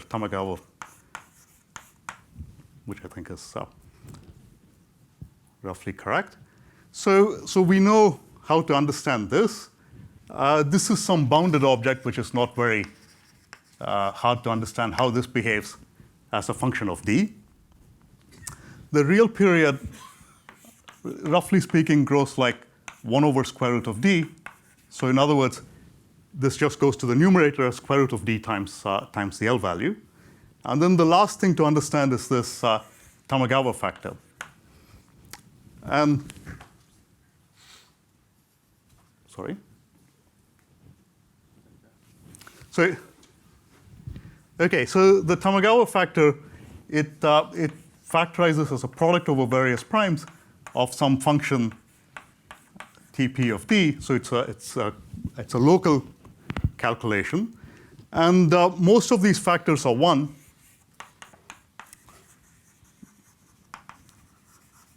And you essentially have to worry only about the primes p that divide d.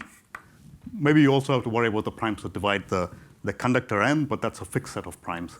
We don't have to worry about it. So if p divides d, then these numbers Tp of d can be described as 1 plus the number of solutions to the congruence f of x is 0 mod p, where this is the polynomial that appears in the definition of our curve, y squared is f of x. Okay. So now you can see that the conjecture of Keating and Snaith on log normality of this should be translated to a conjecture on the log normality of Shah as you vary in this family of quadratic twists. So, well, everything is easy except for this Tamagawa factor. And the Tamagawa factor is not so hard because it only depends in a nice way on the primes that divide D. Okay? So if you carry that out, then the conjecture that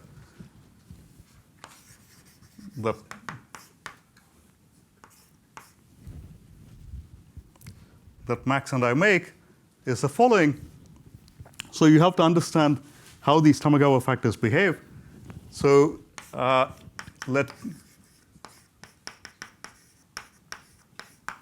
K be the field generated by the two torsion points of E. So this is some field whose degree over Q is either 1, 2, 3, or 6. So it's a Galois field. And the Galois group of K over Q, let's say, is some group G. And the Galois group is a subgroup of GL2, F2, if you like. Or I'm going to think of it as a subgroup of S3. So it could be the trivial group, or it could be generated by a 2-cycle or a 3-cycle, or it could be all of S3. And then we can define the following parameters. I'm going to call C of G to be 1 plus the number of fixed points of G. Interpreting this as an element in S3. So this could be a number which is either 1, 2, or 4. Exactly as this could be a number which is 1, 2, or 4. Always. So that's supposed to be like these TPs. And then I want to define two parameters, mu of E. So this is going to be the mean of the Tate-Shafarevich group in this log normality conjecture that I want to make. This minus 1/2 is the minus half from the Keating-Snaith conjectures. And then it'll be modified by the expected value of this log C of G.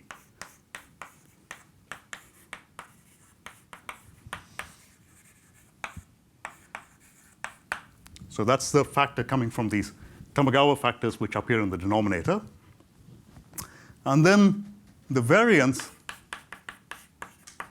is going to be defined as, well, the Keating-Snaith variance would have a 1 for the log x. And then there should be a variance coming from these Tamagawa factors, which is this.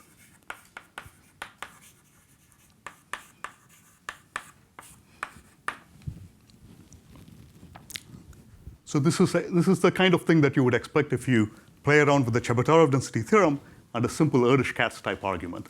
An Erdős-Katz type argument will tell you that this kind of object, or the logarithm of it, is Gaussian with a certain mean and a certain variance. This would be the mean, and that the variance. Okay? And then if you put everything together, then the conjecture would be that then as D varies in this family E, let me say log of SHA ED divided by square root of D. That's from this real period, the size of the real period. That this is approximately normal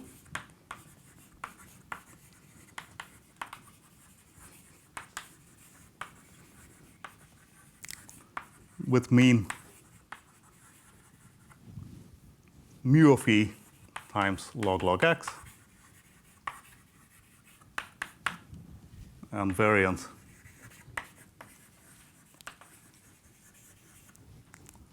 sigma of E squared times log x.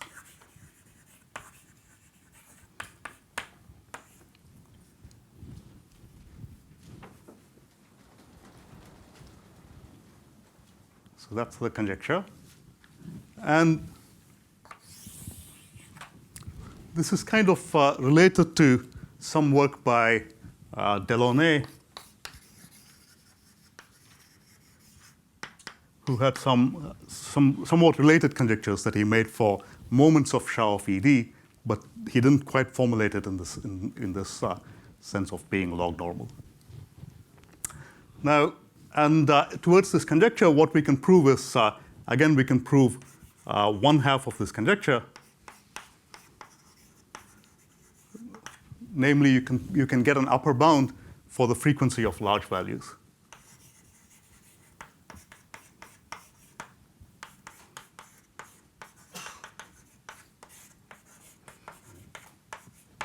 Bigger than.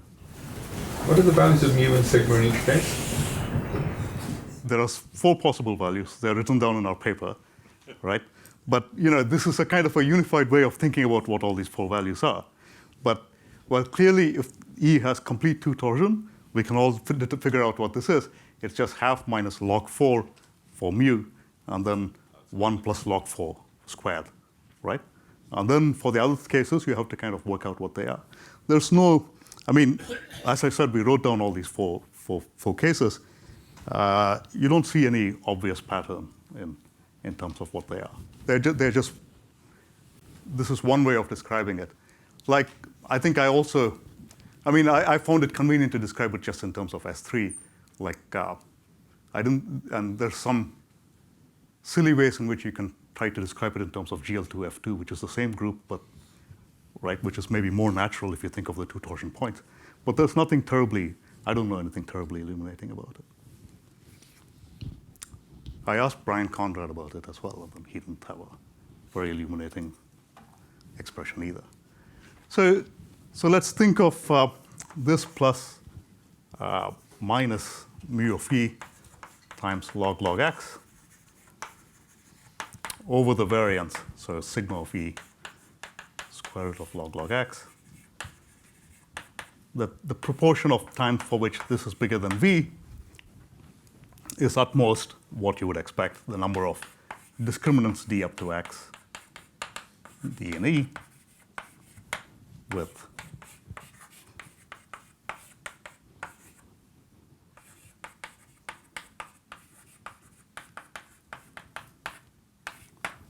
okay, so the easy parts of these conjectures are done. So somebody has to do the hard parts of showing that these two actually match. Anything with less renormalization?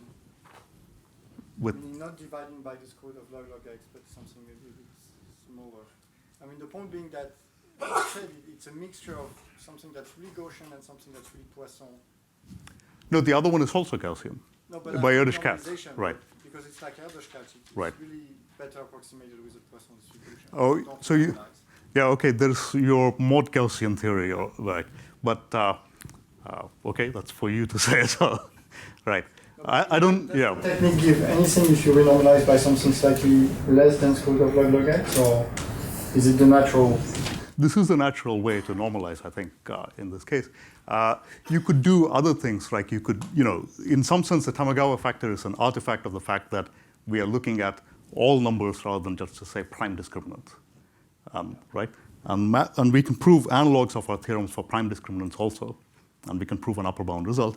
In that case, all this kind of mu e and sigma e will disappear, and they will just get replaced by one. But it was kind of nicer to write down something which has 4 cases rather than something that has 1 case. You still assume BSD, right? In this, we assume BSD for rank 0 curves, which I think of as a mild assumption because it might be removed any day, but so far not. Right.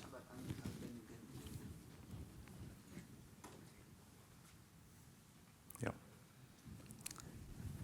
Okay, so let me tell you something about the proofs of these theorems, and then I'll try to connect it back also with the conditional theorems that we know about how to prove for moments, where we can say if you assume GRH, you can prove the right upper bounds for all moments, thanks to my earlier work and Harper's recent work.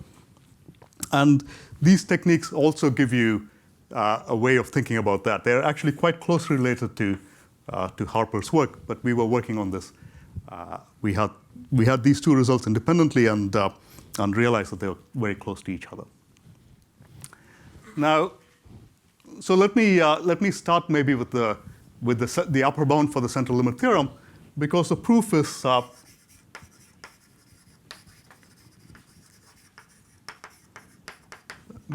in some ways extremely simple, and in fact the same techniques would also give much simpler proofs of Selberg's original theorem on the normality of log zeta half plus IT. And the proof is also kind of going backwards in history a little bit, because in problems involving the zeta function, 100 years back, people started thinking about these problems by modifying using Euler products. This is the work of Bohr and Jensen and others very early on. And then as time progressed, people started replacing the Euler products by Dirichlet series, like Selberg's theorem on modification and so on. And now we're going to go backwards and replace Dirichlet series by Euler products again. So Dirichlet series are much easier to deal with in certain sense, but Euler products are really much more flexible in thinking about many of these kinds of problems. And it's also related to sieves in a way that I'll explain. So let's. In our discussion of Selberg's central limit theorem, I made the case that you can try to write down the logarithm of the zeta function and pretend that it's given by a Dirichlet series, and then compute moments of that Dirichlet series, restricted somewhere. So that's what we're going to do. So I'm going to define P of D to be the sum of AP over root P, chi D of P. And P goes up to some small point, so up to something like, let's say, x to the 1 over log x squared. So it's a very small power of x. Okay? Now, I claim that this object, I can understand everything about it on average. So if I average over D up to some point x, with D being in my set of fundamental discriminants E, I can compute as many moments of P of D as I like. I can compute the kth moment of this, and I can evaluate this.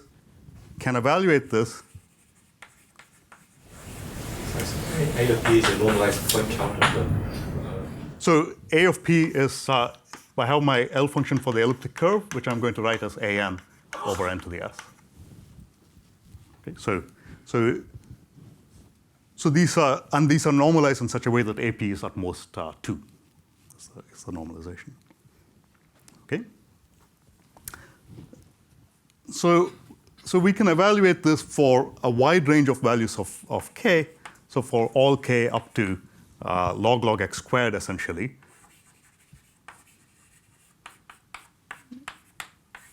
Let's put over 10 here if you want to make the case that it's a very small Dirichlet polynomial that you're trying to average.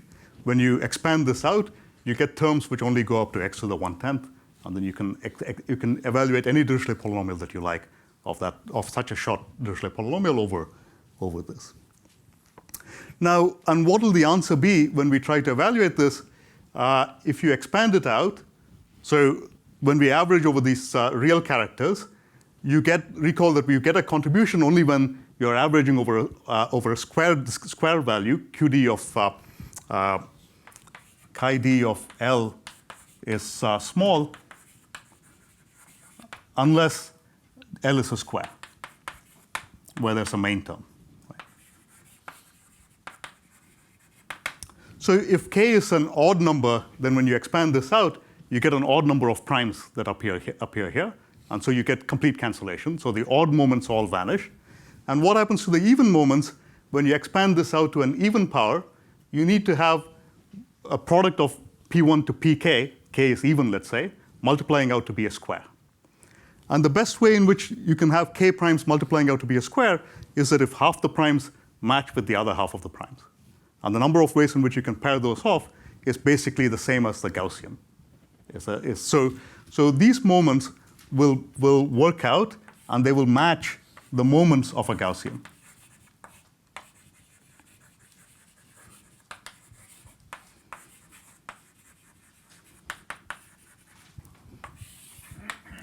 The mean of the Gaussian would be 0, because if you just take the first moment of P, it's 0.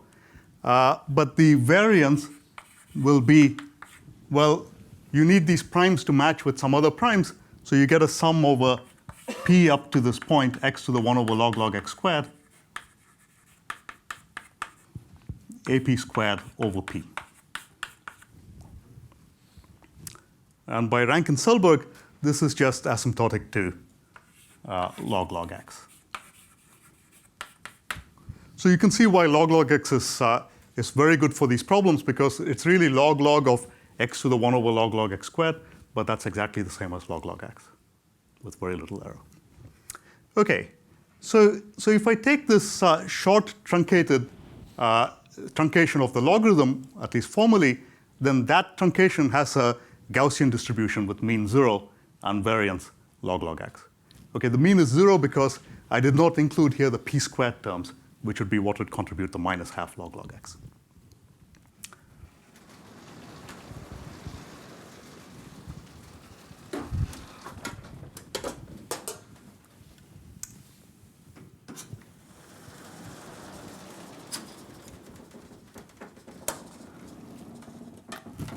Okay, so I'm trying to explain this theorem.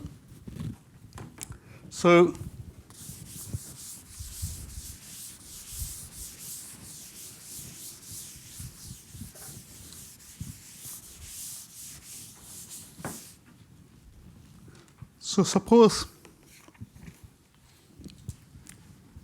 suppose we want to count a discriminant for which this condition holds, right? So let's call this star. So suppose star holds.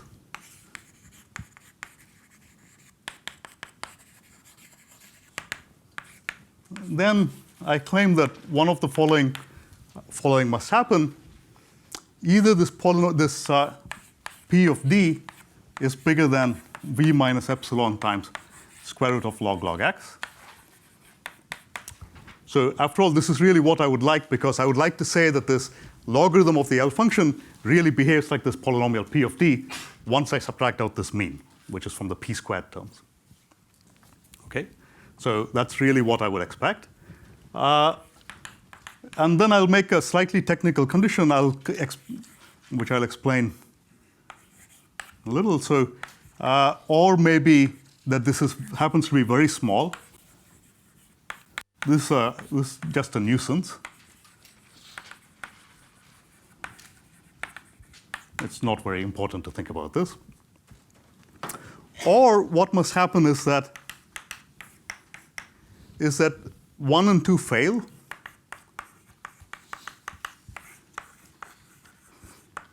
But it still happens. It still happens that if you take L half e twisted by chi d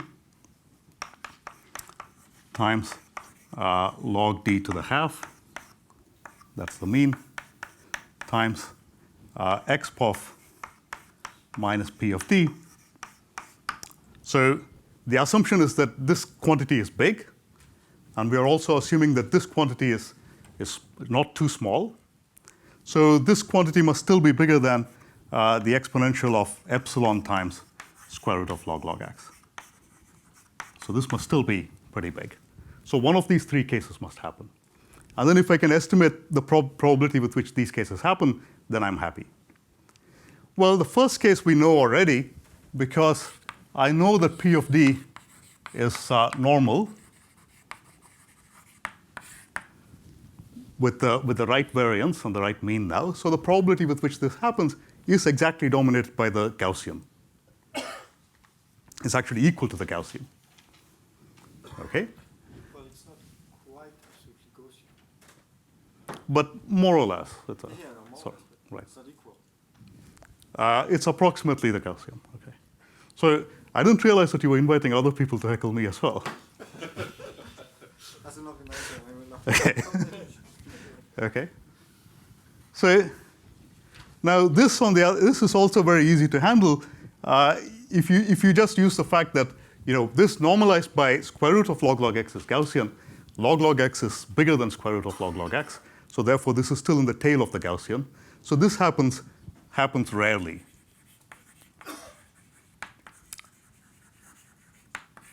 So now the last thing that you have to do is to wonder how often can it happen that this product of two quantities gets large. Okay? Now,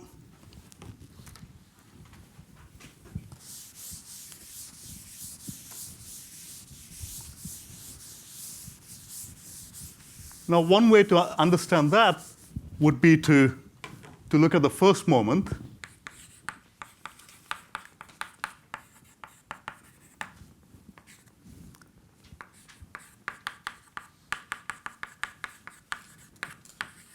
times this x power minus p of t. Let's forget about the log x. If I can evaluate this, and if this turns out to be small, then I know that it's not going to be very often that this product times the log x log d to the half, it gets large. Okay? So bounding this, so evaluating this would be enough.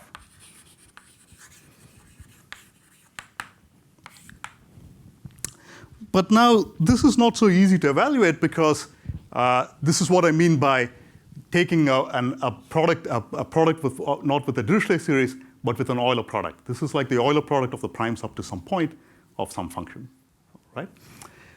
Okay. If you modify that by mapping the images, you couldn't be able to take the inverse actually. That's right. That's right. Yeah.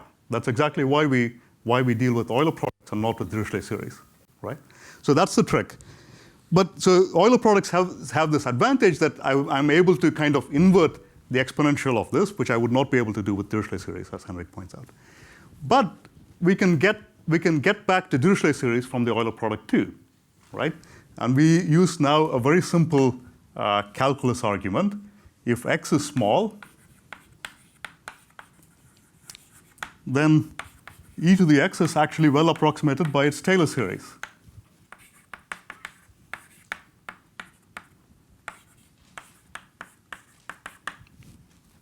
Right? So if you write down the Taylor series of e to the x, it's going to be a good approximation to e to the x, provided x is not too big compared to where you approximate.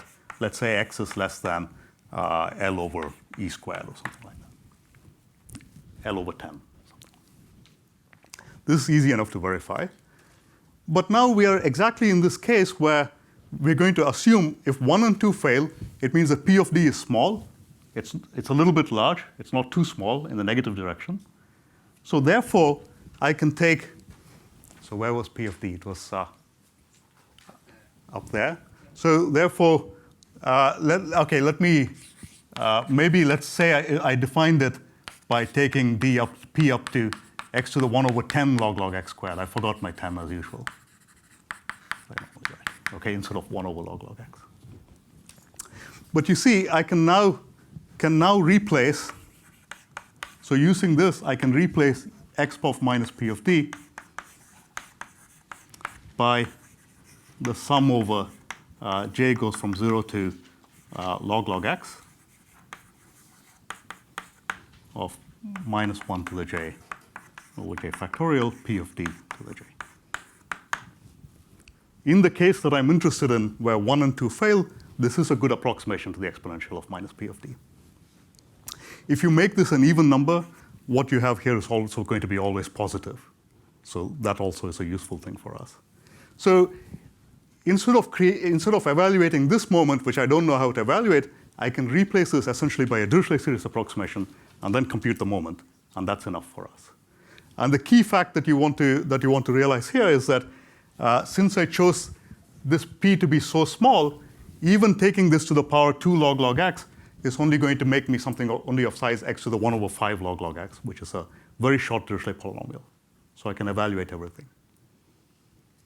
Okay? So that's the idea of the proof. And to prove the other central limit theorem for Shah, it's a very similar argument to this. You combine this with an Erdős-Katz argument to prove that the Tamagawa factors behave nicely. And then you also have to worry that the Tamagawa factors don't interfere with the L function, but that's easy enough to arrange as well. Okay. So now I will try to describe quickly the argument for moments. Yep. Off topics. From the experience in the literature, when you modify the Riemann zeta functions by Euler, like all the they lose some of the value. It's not a perfect modification. And you said that with the map, you said that smoothing was critical there. Yeah. And now you boom, it's going to it, and you don't lose anything there. So here you will lose something, but you don't care what you lose. But in the next argument, I will show you why you lose nothing. Okay? So, and it's connected to the sieve again. Okay. So as Henrik says, the fact that we stop p of d at some very small power of x usually means that there will be some log associated with this. In fact, that's true. You would lose some powers of log, but that's okay because this e to the epsilon root log x is much better than any power of log that you need to lose. Okay? But next I want to say that we can get these sharp bounds for moments of L functions where you cannot lose these powers of log. So let me tell you how that argument works, and then I'll explain where the argument in some sense comes from. Well, maybe let me explain to you where the argument comes from, and then we'll see. So you can see. So the argument really comes from Brunn's sieve, which Henrik started talking about today a little bit. But so let's think of the very first Brunn's sieve, which is the pure Brunn's sieve. Suppose you want to count the number of primes up to x, and you want to sieve by the primes up to some number z. Okay? So you want to count the number of primes up to x, sieving by the primes up to some number z. So, and you try to do this by inclusion-exclusion. And then you would want to understand something about d divides n, d divides the product of the primes up to z, mu of d, right? So this is the sieve of Eratosthenes.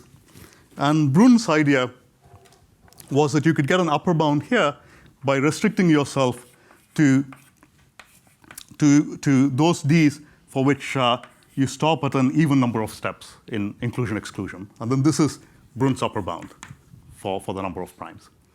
So, and this is a very powerful method. And what is important here is how you choose the value k, right? How far do you have to go? So now there are two balancing forces when you carry this argument out. One is at each stage in the sieve, when you have your ADs, you have an error term which is of size big O of 1 in this case. So the total error that you have in the sieve will be on the order of, say, the number of integers up to x, all of which have at most 2k prime factors, all of the prime factors going up to z.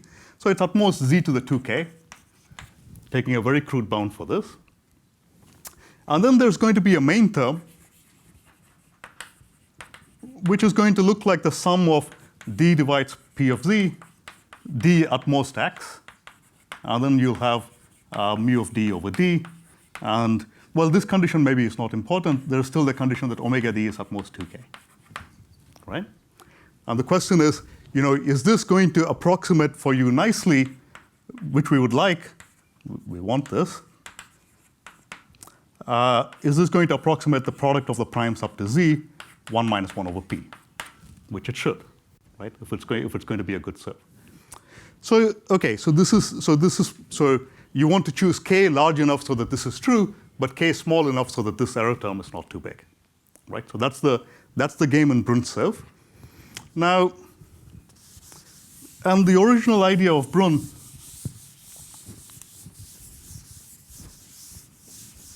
Henrik, this is not a historical comment, just a sketch. Okay, so what do you want? So let's pretend. Let's think of this product up to z. Well, morally, this is like thinking of the exponential of minus the sum p up to z, 1 over p, right?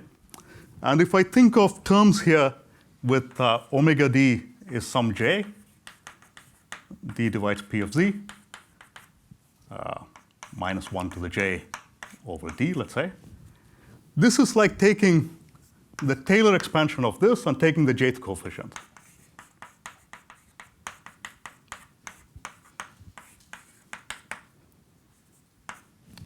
Right?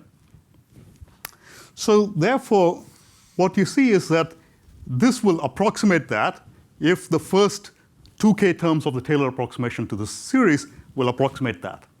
Okay? And the question is, when will the first 2k terms in the Taylor series approximate this exponential? Well, k has to be larger than this sum, which is just log z. So in other words, we get a good approximation here. So this is good if k is bigger than log z. Okay? So now, okay, so now we can see what Brunn's argument would be.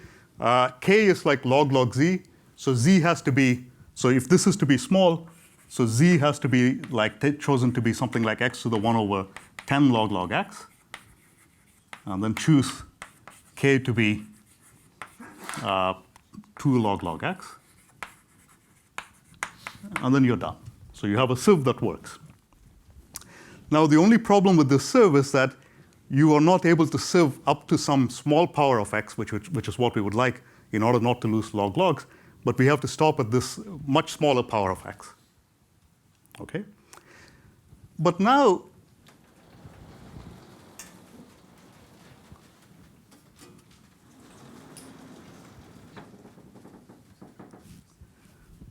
you can actually iterate this pure Brunn sieve.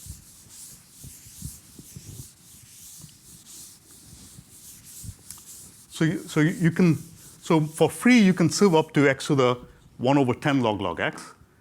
Now the next step that I'm going to do is that I'm going to use this sieve first.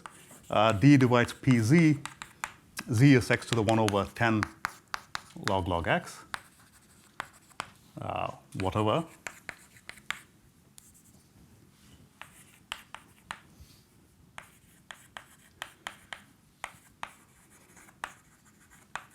And let's say this is this integer part of it so that it's even. So I take this, and then I put in my next set of primes, which are going to be those that divide. So P divides D implies that P is now going to lie. So you'll see what I want to do here. 10 log x, and it goes up to x to the 1 over 10 log x.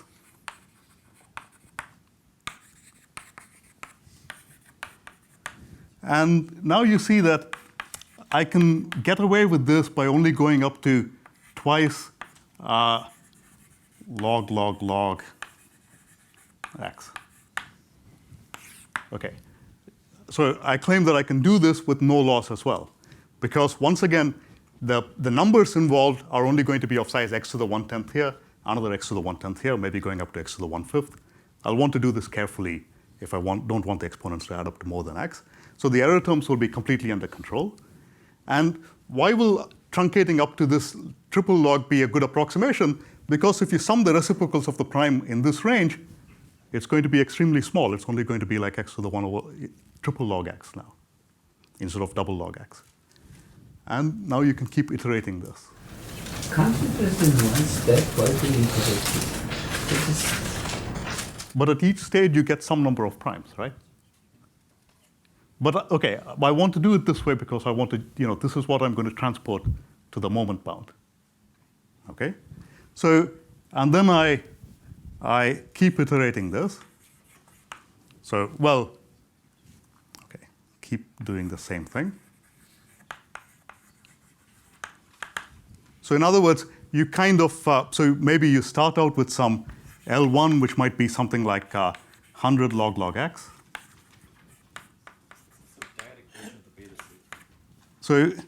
So, and then you take L2, which is going to be log of L1, or 100 times that. And then L3, which is 100 times log of L2, and so on. Okay? And then at each stage, you use the primes P that are going to lie between x to the 1 over, let's say, 10 L1 squared. And then here they're going to lie between x to the 1 over 10 L1 squared and x to the 1 over 10 L2 squared, and so on. Okay? And, okay. And so in this case, you would take numbers with twice L1 prime factors, at most twice L1 prime factors, twice L2 prime factors, and so on. Okay, so that's a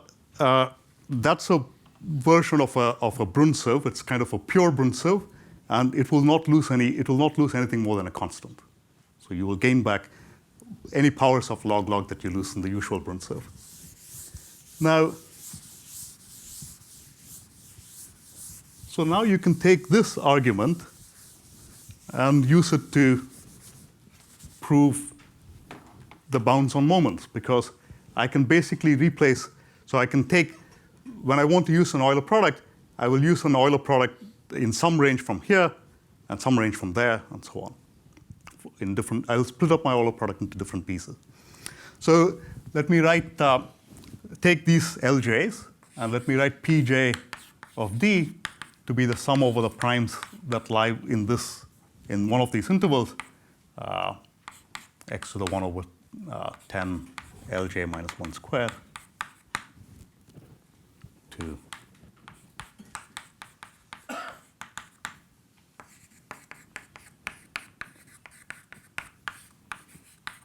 root B. Okay? And what I would like to say is that, okay, so I want to be able to, so I want to get a bound. So I want to, I'm going to write down a kind of a pointwise bound.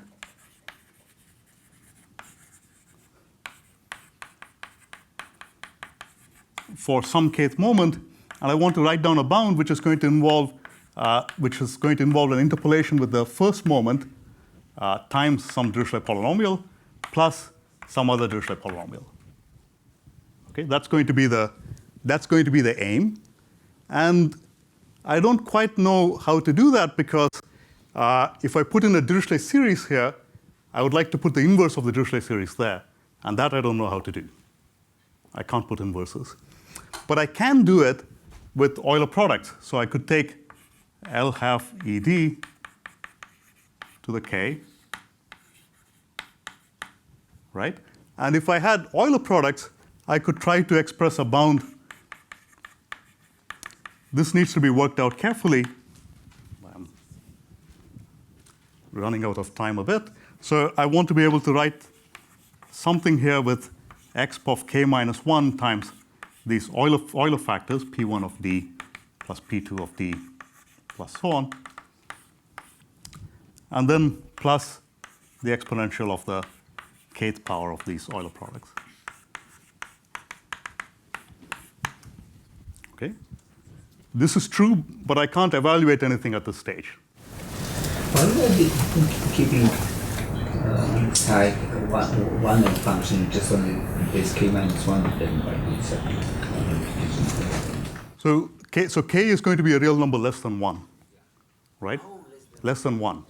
And I can only evaluate the first moment in this family, right? So k is a number less than 1, so this is some negative exponent if you like. I'm going to increase the moment power. I can write down some interpolation inequality, but I can't do it with Dirichlet series. I can do it with Euler products. I can write down a bound of this type, but I cannot do it. In number theory tradition, k is an integer. K is between 0 and 1. Succeeding so confusing. Right. Okay. So, well, it was also an integer in various places, like in the kth moment there. Well, it's really right as I see it. This okay. So now I have to worry about these. Wait a minute. What happens if the central value is 0? This is still an inequality. Some number 0 is bounded by something here, which is non-zero. Yeah, I mean, the left-hand side is much more 0 than the right-hand side. It's an upper bound. Right? I mean, no, the upper, excuse me, sorry. The right-hand side is more 0. No. So it's interpolating between L half and 1. 1. But the second term is, yeah. It'll be a true inequality. I haven't written down the true inequality, but I can write down a true inequality. Yeah. So how do I want to set this up? The idea is that I will replace each of these exponentials by the exponential of one of these, say, k minus 1 or k, doesn't matter what, pj of d. I will now want to replace this by the Taylor series going up to the L over L factorial, with the Taylor series going up to these numbers Lj. Right? So Lj as here. All the Lj's were even as well. So if you take them to be even, you can replace one of these exponentials by this as an upper bound. Most of the time, not always, but most of the time. Okay? So if you like, this is the idea of the Brunt sieve transported to this situation. So once you do that, then you will be left with Dirichlet series, and there will be short Dirichlet series, as in this Bruntsov argument, and therefore you can evaluate everything that you want. Okay, and if you arrange this carefully, there are no losses in the method, and you get exactly tight bounds. So, okay, I'll just use this.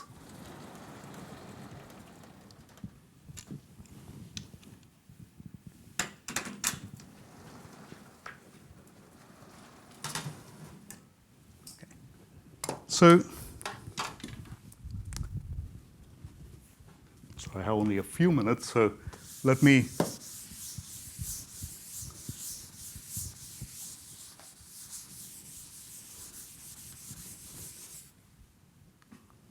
so maybe I won't tell you the simple real analysis that goes into making inequalities of this type. It's not very hard to make that precise. So let me tell you in the last few minutes how you can get bounds for moments if you're willing to assume the Riemann hypothesis. And you can get tight bounds for all moments. Assume GRH. So the key ingredient here is that if you look at the log of L half E twisted by chi d, for example, then, well, this log might have singularities whenever this function happens to be 0. But when it happens to be 0, this is actually to be interpreted as negative infinity. And we are only interested in upper bounds for this. So the singularities which come from zeros of L functions on the half line are helpful to you when it comes to getting upper bounds, and they don't hurt. So that might convince you that you can prove a general upper bound for this logarithm, taking the values up to some point x.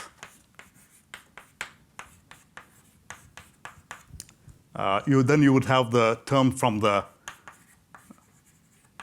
prime squares, which will give you something of that type. And x is a free parameter. You can take x as you please. Of course, if you choose it to be very small, you have to pay an error term, which is going to be of the size log of the conductor, log of capital X, divided by log of little x. So if x is like a power of the conductor, there's only a constant loss. But the smaller you take x, the bigger your loss is. So this is a lemma that I proved in my work on moments. And it's very flexible because you have complete freedom of how you can choose this x. Okay? So now you want to find an analog of this Bruntsov argument, which is so there are two things. One is that you can take x to be some small power. If x is like capital X to the 1 over k, then you can compute the first k moments of this sum.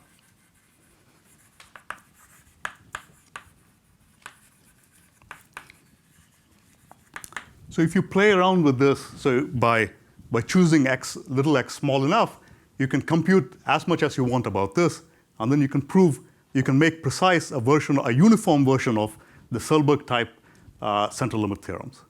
So in this way, you can prove that the frequency, that the number of d for which log L half E twisted by chi d is bigger than some number, times log x to the half, let's say, that this is bigger than e to the v. You can prove that this behaves like e to the minus v squared over 2 log x. Okay, this is true for fixed values by, this is not known at all, but this is true for fixed values by, for example, this theorem of Max and I that I first explained. But it's now going to be true if you just want some crude bound of this type, maybe with the 1 plus little o of 1, then this will be true uniformly for v going up to log x times log x. So that's the range in which I established this. And now if you recall the calculation that we did yesterday on the connection between Selberg's theorem and the bounds for moments, you only need to know some theorem like this for v being k times log x, where k is the moment that you're trying to evaluate. And this log x is still going to infinity, so it'll beat every k. Okay, so this argument will give you the right upper bounds apart from this log to the epsilon. The idea of Harper in getting rid of the log to the epsilon is that you don't have to go to the central limit theorem and then use that to get a bound for moments. You can instead deal with moments all the time, by themselves from the start. And that argument is very closely related to this, the argument that I sketched here. The idea is that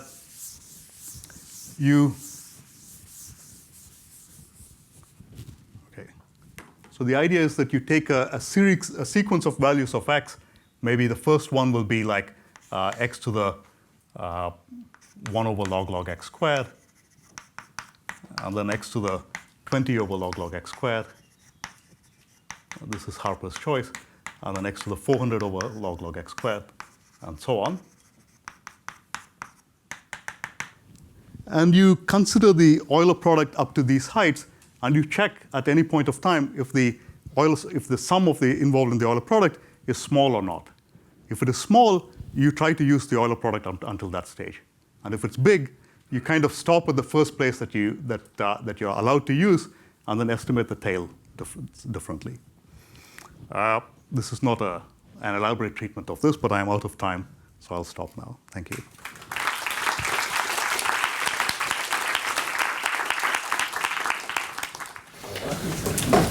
Are there any questions or comments? Can you repeat what is the main result? What is the main result? Well, I gave you, so there were three things that I mentioned. One was the bounds that you get, tight upper bounds for moments up to 1, up to the first moment in this family. And the second one was that you get 1/2 of the Keating-Snaith conjectures.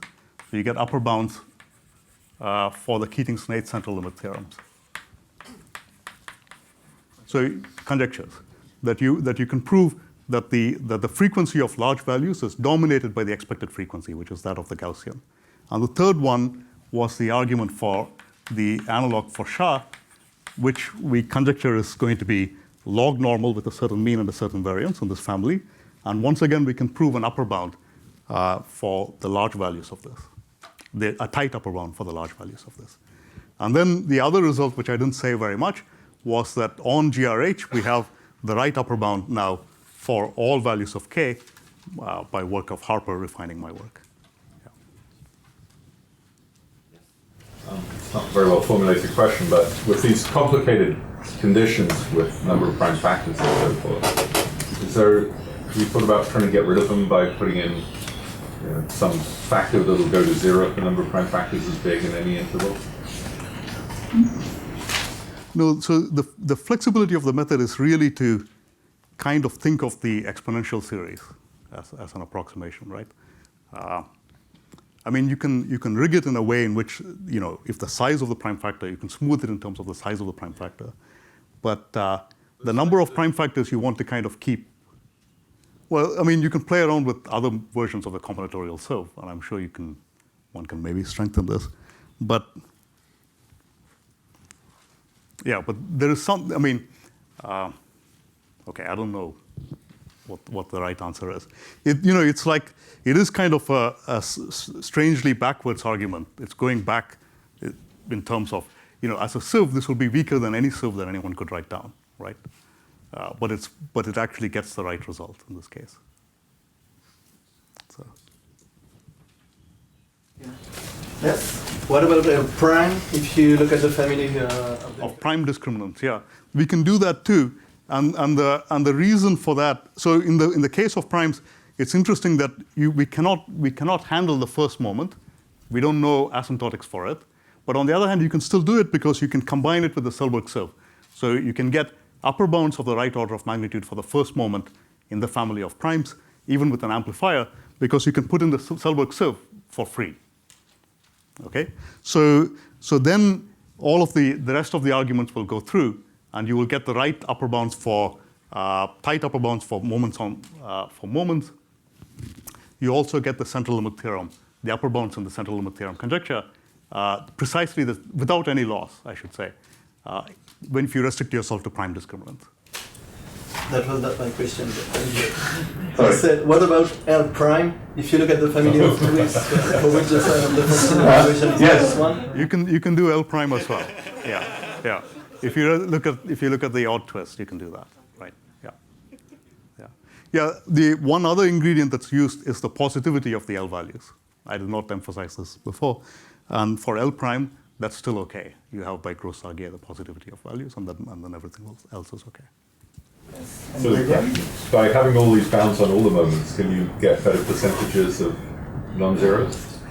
No, so this is a question that I mentioned in my last lecture, or 2 lectures back, that the interesting problem here would be to get lower bounds for these small moments, for the moments less than 1. Now we have the upper bounds, but we don't know lower bounds. If you have lower bounds for all the moments less than 1, then you would get, unconditionally, you would get a positive proportion of non-vanishing in this family, which is still not known.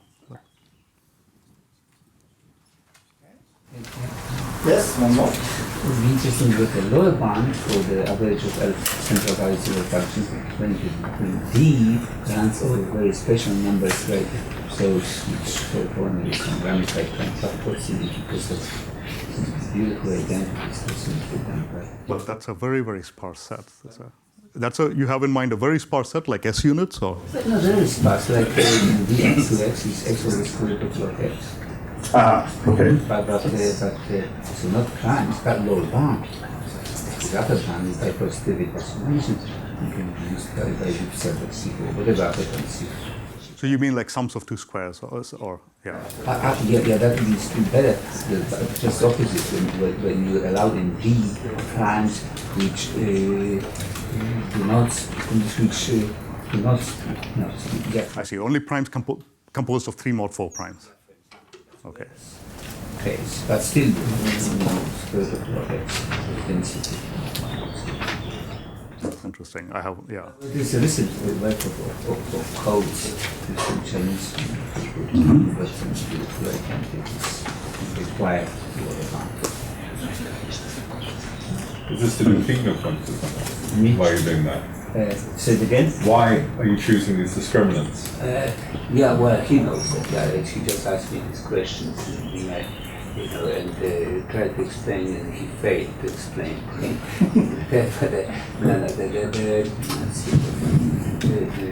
Well, it's related to something, it's really CM in the particular problem. So of course, there's some work of Munshi on kind of related things where yeah, but quite. Right, but that's anyway. It's just the interesting subject to cope with what you do now. These algebra is hopefully are hopeless. They need us. Okay. So if there are no more questions, then let's thank Sound for the 4 lectures.